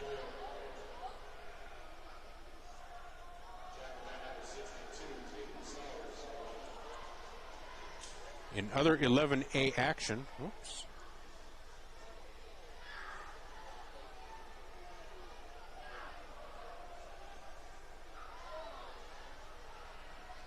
It's 4th and 3. Nygren in the shotgun. Here's a quick pitch ahead to Connor Peterson. Peterson will get the first down, I believe. Needed 3, got 4. So Vermillion with 5:44 to go will have first down from the 27-yard line. And that Del Rapids Canton game is almost at a running clock. It's 48-16. Del Rapids leads Canton at the half, start of period 3. That is a shocker. So here's Nygren in the shotgun. Gets the snap. Looks to pass. Looks deep. And that is caught. And that is going to be defensive pass interference on the penalty flag. But that is caught out there. I couldn't see the number. Connor Rohrig.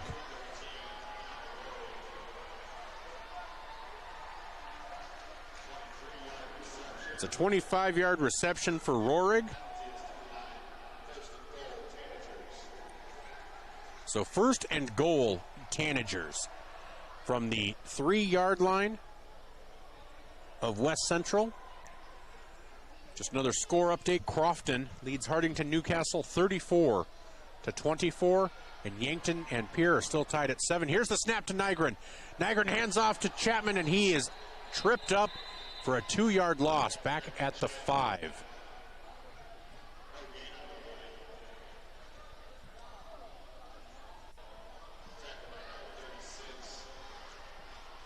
So there's 4:12 to go here in the game. 41-0. West Central leads Vermillion, but Vermillion looking to avoid the shutout. They are second and goal from the 4-yard line.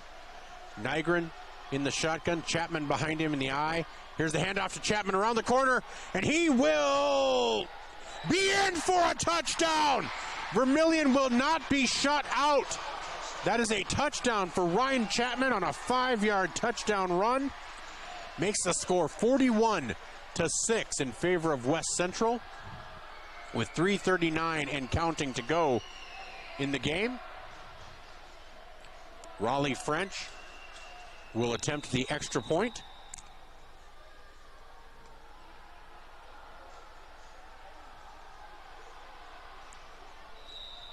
And the clock will stop now for the extra point. 3 minutes, 30 seconds to go.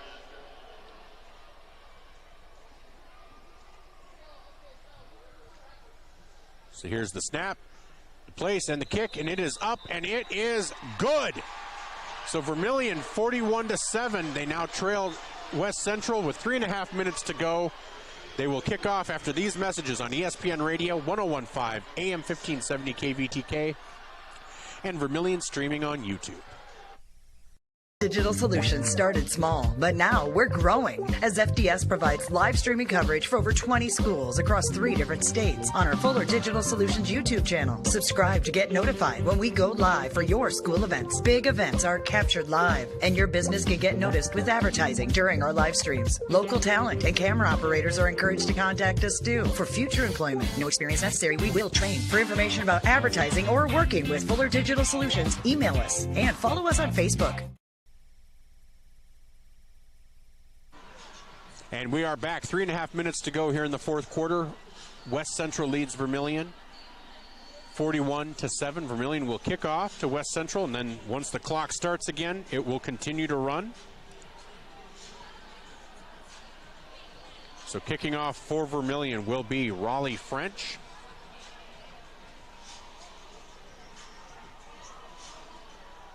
Back deep for West Central. Number 8, Preston Butts. And number 44, Hayden Whiting.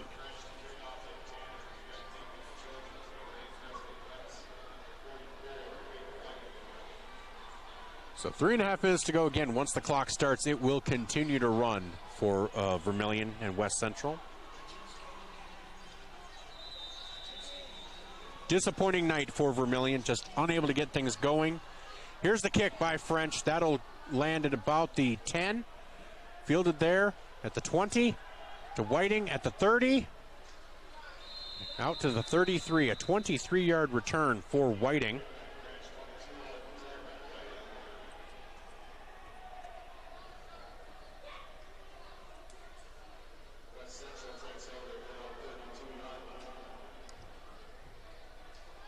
You know, as we mentioned, West Central, these are the kind of games that get their backups the experience that allows them to consistently reload instead of rebuild.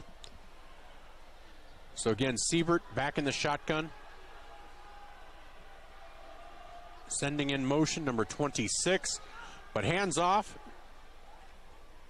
Hands off to number 14, Eli Mundahl. Hayes Kane was the player in motion. It's a 4-yard gain for Mundahl. 2.5 minutes to go in the game. Again, West Central 41, Vermillion 7. West Central not in a hurry to run plays. Even though these are the reserves that are in, I understand you don't want somebody getting hurt in a game that is out of reach. So Siebert back in the shotgun, Mundahl to his right. One receiver left, one right. And there's a pitch, and that is going to be fumbled and recovered by West Central back at the 28-yard line. So that is a 9-yard loss.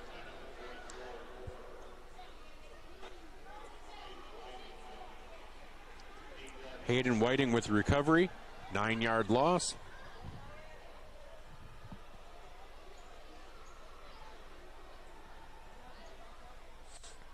So 1:35 to go.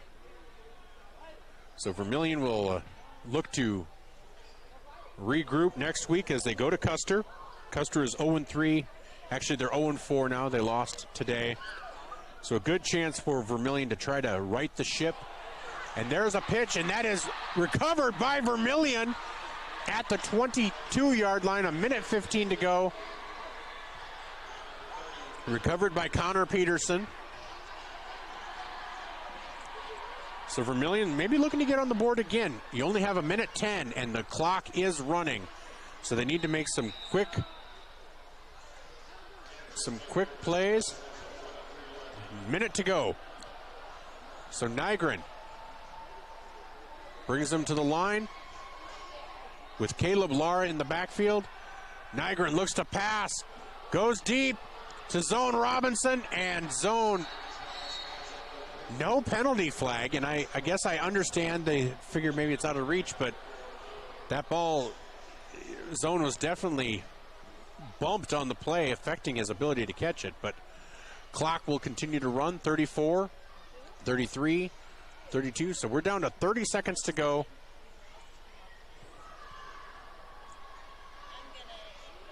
Nygren brings the play in. Probably one play, maybe two plays left for this Vermillion Tanager team. They'll probably take another shot at the end zone here. Caleb Lara in the backfield.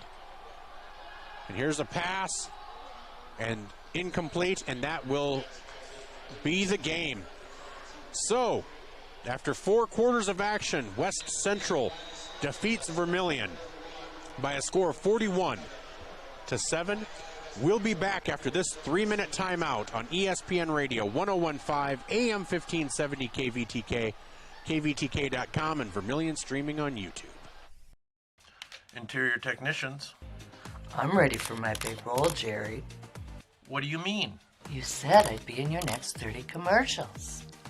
No. I said Intech has over 30 years of commercial cleaning experience. You know, like offices, so they can ensure happy visitors and a healthy workforce. So the shoot's in an office? I can make that work. Oh my goodness. When you need it clean, call the Intech team.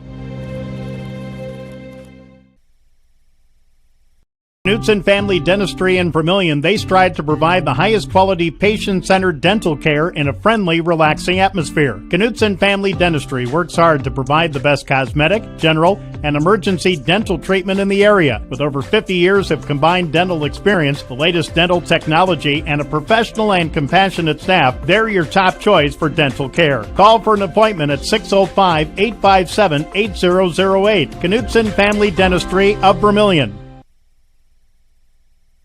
you are self-motivated, accountable, and eager to learn new skills, we'd love to talk to you about a rock star career. Masaba in Vermillion is hiring full and part-time manufacturing positions for the rock industry.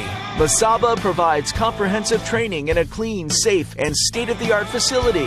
Masaba offers competitive wages, a fun and interesting work environment and culture. Join our team of rock stars. Visit masabainc.com to learn more. Midwest Ready Mix Equipment is your locally owned and operated ready mix company. Their specialty, 6x6 front discharge mixer trucks that allows for better placement of concrete and ease of use. Midwest Ready Mix Equipment offers the highest quality of concrete products and aggregates, and also a full-service dealer for low-gun equipment featuring telehandlers, excavators, and ASB track skid loaders for purchase or rent. Midwest Ready Mix Equipment, East Highway 50, Vermillion. Your crew is craving Pizza Ranch? It's easy to order online at pizzaranch.com. Online ordering makes it fast and easy to order craveable crispy ranch chicken or build your favorite pizza exactly how you like it. And now, for even more convenience, place your favorite order with just one tap. So when you're craving pizza or the country's best chicken, go to pizzaranch.com and start your order. For craveable food and convenient online ordering, there's so much to love at Pizza Ranch. The Perks card from Pump and Pack? Well, guess what? There's an addition, not just a card, it's an app. The Pump and Perks app and the Pump and Perks card from Pump and Pack, Vermillion. Just go to their Facebook page, Pump and Pack, and scan the QR code and you're in. Or go to the store, Pump and Pack, and get the card. Then download the app. Each one does the same thing, like give you 5 cents off per gallon every day, except for Sunday it's double with the Perks card from Pump and Pack, Vermillion. All right, back here at the Dakota Dome in Vermillion, South Dakota, where Vermillion falls to West Central by a score of 41-7. You're joining us for our first Dakota National Bank postgame show. It was a tough night for Vermillion. Offensively, West Central, kind of took the foot off the gas with the running clock. That also didn't help, but they ended up with 254 yards rushing and 70 yards passing for a total of 324 total yards. Vermillion ended up with 18 yards rushing and 63 yards passing for a total of 71 yards in total offense. Two things that did hurt Vermillion, a muffed kickoff and a bad snap on a punt that led directly to 14 points, but even then it's 27-7. Coach O'Boyle, hopefully he'll be joining us. But not sure. On a tough loss like this, it's always tough. Hard to expect a coach to come up here. I'm sure he'll have some stuff to say, but we'll hopefully talk with him. We're going to look at scores from around the state.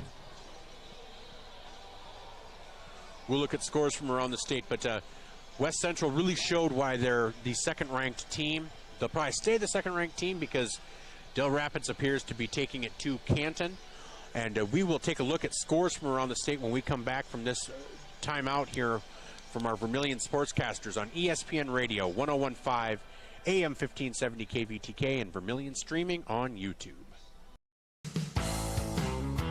Welcome to Runnings in Vermillion.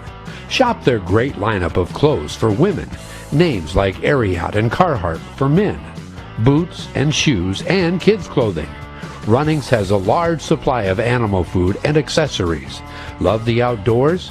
See the selection of ammo, firearms, and fishing equipment. For everything you need, walk through the doors at Runnings, your home, farm, and outdoor store, Vermillion. Sherco in Vermillion is a full-service service center.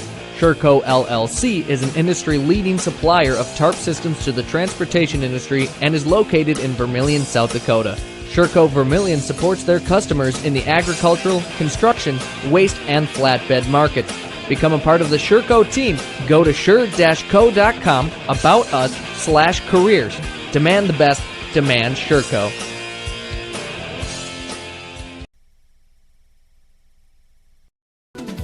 Visit our sleep experts at the Yankton Slumberland. With over 50 mattresses to choose from, we carry every price, free financing options, and the most trusted brands in the nation like Stearns & Foster, Sealy, and Tempur-Pedic. Snoring or lower back pain tormenting you? Seek relief with an adjustable power base. Fall asleep faster and cooler with our sheets and pillow selection.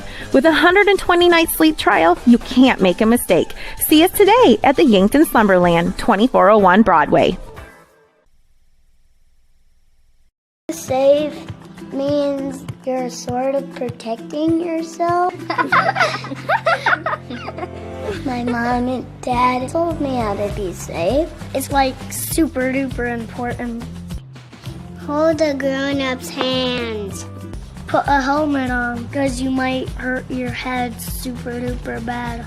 Protect their future by protecting yours with your local State Farm agent, Dick Sun. And we are back here at the Dakota Dome. I'm Michael Schumacher alongside Jen Ashley and Gage Ravelette. And we have Coach Tom Oole with us now. Coach, just a tough loss against a really well-coached and a really good team in West Central. You know, I take my hat off to West Central. They really come out and were extremely physical with us. I don't think we responded well, obviously. Down 28-0 at halftime, really had no offense, really didn't have any push or ever. I don't know that we ever stopped them.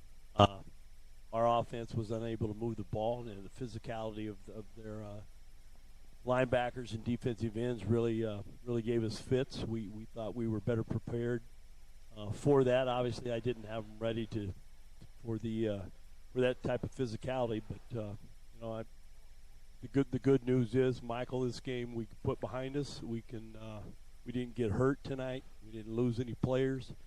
You know, so I think we have to take a high road and know we were spanked pretty good tonight by a good football team, and only hope that we can respond in a positive manner and have a great week of practice and travel out west and try to get our second win.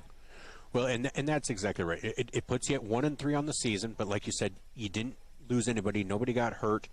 You have a chance to go out to take on a Custer Wildcats squad, maybe come out 2-3. Then after that, maybe Chamberlain. It's not. You can build some momentum. You know, if the kids are able to put this behind them, you know, and just start looking forward and taking it one game at a time. Well, that's what we'll do. You know, the schedule obviously tends to get somewhat easier if you look at the remaining games on our schedule, but we certainly can't come out and get shoved around and not be able to execute offensively. And at times I was embarrassed. It looked like it. You know, we didn't even practice this week. So, but again, I'm just going to take the high road and let our kids have a weekend. And we go back to work. There's a JV game at West Central Monday, and we'll watch this film and try to take some learning points of emphasis from it and turn it around in a short week and get on and make a long bus ride to Custer next Friday. Well, and so what are the steps to preparing? You know, like you said, it's a road game. It's a long road trip, a little bit different element. It's an earlier game, and so there's just a few different niches to it. How do you prepare for a game like that? You know, it's about the sun's going to come up tomorrow, and we can't do anything about tonight. So, you know, we feel like we're still a pretty good football team and a team that's going to be dangerous at the end of the year and in the playoffs. So, you know, we can't just schedule the banquet over a lackluster performance tonight. But, boy, we were certainly out. We just seemed to not want to engage or fight back, you know, everywhere. You know, I don't think we blocked anybody on the edge. I'll have to watch film to see what was going on up front. Again, I take my hat off to I thought our quarterback and young running back played hard.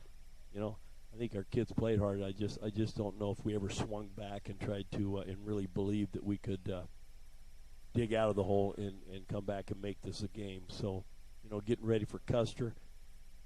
High school kids are high school kids, and you know our kids will look at that and think, well, we can just go out there and you know have our way with them, but. You know, they'll practice too, and they'll see our score, and so you know they got hit in the mouth pretty good tonight, and we did too. So it's going to be a little bit of a show of who wants to prove something and put themselves in a position, possibly to get a couple wins going for them. Well, and I think you said your players played hard. I think that is, if there's a positive that you can take away. I didn't see any diminishing effort out there in the third and fourth quarter. It seemed like they were still running their routes. They were running the ball. They were trying to get the extra yards. Just it wasn't coming for them, but it wasn't due to a lack of effort. It didn't feel like. I will say, for all you baseball fans out there, Nolan threw the first EFUS deep ball I've ever seen in my life. and Rory was able to catch it inside the 5. I don't know how he threw that out of a phone booth. I don't know what happened. But we laughed on the field as I was looking at him. I said, that's the first EFUS deep ball I've ever seen. And successful. He might get some play on that. It could be a Ripley's deal, but exactly. You know what? We need to step back and we need to see why this happened and fix it. Yep. Well, Coach, I want to thank you for coming up. Appreciate it, and appreciate your time that you give me before games and after games. And thank you so much, and look forward to talking to you this next week and seeing you out in Custer. All right, thanks, guys. Appreciate what you do. Hey, thank you. That was Coach Tom Oole of the Vermillion Tanagers here on our First Dakota National Bank postgame show. We'll be back in 1 minute with our scores from around the state, and we'll wrap it up from the Dakota Dome on ESPN Radio 101.5, AM 1570 KVTK, KVTK.com, and Vermillion streaming on YouTube. Get the finest wood in the neighborhood, down at the lumberyard, down at the lumberyard. But it's not just wood at the lumberyard. With a wide variety of quality building materials, the folks at the lumberyard can help you with all of your project needs. Whether it be paint, siding, cabinets, windows, or of course lumber, the lumberyard is ready to help. The best wood in the neighborhood at the lumberyard, 1000 West Cherry Street in Vermillion. You ready to start a career with an exciting team? Thermobond is looking to add to our team of experts. We offer competitive wages, a positive work environment, and on-the-job training. Thermobond is headquartered in Elk Point, South Dakota, and for over 30 years we've been providing lightweight and precast solutions for multiple industries nationwide. Check us out and see if you'd like to start a new career with us today. Welcome back to the Dakota Dome and our First Dakota National Bank postgame show. Vermillion falls to West Central 41-7. Let's take a look around the state, and we'll talk just briefly about next week, and then we'll pack on up. And just as a score update right now in Crofton, Crofton is leading Hardington Newcastle by a score of 42-30. So around the state of South Dakota, let's take a look here. Let's start in 11A. Lennox defeated Custer 58-7. Dakota Valley defeated Milbank 42-0. Chamberlain leads Belfouche 40-0 after 3. West Central, of course, over Vermillion. Madison at Sioux Falls Christian with 10 minutes left in the fourth. Madison leads number 4 Sioux Falls Christian 15-14. Beersford defeated Flandreau 27-0. 7 minutes to go in the fourth. Del Rapids leads Canton 48-30. Hill City defeated Lakota Tech 30-0. Right now, Yankton trails Pierre 14-7 in 11 AA action. T area defeated Douglas, leading Douglas 66-8. Watertown leads Sioux Falls Washington 26-21 after 3. Spearfish over Brookings 24-0 with 2 minutes to go. And Huron leads Sturgis 14-10 with 2 minutes to go. In AAA action, Sioux Falls Lincoln over Harrisburg 35-20. O'Gorman over Stevens 47-0. Sioux Falls Jefferson leads Rapid City Central 20-0 with 7 minutes to go in the second. And Brandon Valley over Sioux Falls Roosevelt 7-0 with 9 minutes to go in the second. In 11B, Wagner over Sisseton 18-8 after 3. Woonsocket Wessington Springs Sanborn Central over Miller Highmore Herald 41-0. That's a final. Duel over Groton area 24-6 with 5 minutes to go in the game. Scotland Menno 20, Baltic 0 after 3. Webster area 48, Dakota Hills 0 after 3 minutes to go in the game. Aberdeen Roncalli 42, Mobridge Pollock 14 with 8 minutes to go in the game. EPJ over McCook Central Montrose with 8 minutes to go, 36-8. Parker leads Clark Willow Lake 15-6 after 3. Sioux Valley whoops on Bridgewater Emery Ethan 42-6 in a number 2 versus number 3 matchup. In 9-man, Bon Home defeated Stanley County. Platte Geddes leads Viborg Hurley 30-21 with 7 minutes to go. Waverly South Shore with Florence Henry 42-36. And in other area action and ranked action, Harriet Selby area trails Ipswich after 3, 28-14. With 4 minutes to go, Canastota leads Elkton Lake Benton 24-12. Parkston defeated Oldham Ramona Rutland 58-0. Wall over White River 40-6. Howard over Freeman Marion Freeman Academy 45-18 with 1 minute to go. Phillip leads Dupree 47-0 with 6 minutes to go in the third. Kimball White Lake over Potter County 46-8. Hamlin over Leola Frederick area 43-8. And Bennett County and New Underwood tied at nothing. Gayville Vollen leads Centerville 40-38 with 4 minutes to go. Gregory over Irene Wakanda 50-0. Warner over Castlewood 47-16 with 9 minutes to go in the third. Corsica Stickney over Burke 50-15. Fulton area over Northwestern 50-0. Alcester Hudson leads Chester area 22-12 with 1 minute left in the second supposedly. And Harding County Bison 20, Newell nothing with 4 minutes left in the first. Then finally in 9B, Del Rapids St. Mary 46, Arlington 8. Those are our scores from around the state, brought to you by our Vermillion Medical Clinic. The scoreboard here, 41-7. West Central defeats Vermillion. That is brought to you by Midwest Ready Mix. Well, next week, game time is 6 o'clock. We will be facing an 0-4 Custer team that is doing their homecoming. Well, alongside Jen Ashley and Gage Ravelette, I'm Michael Schumacher, and we will talk to you next week. Have yourselves a great night.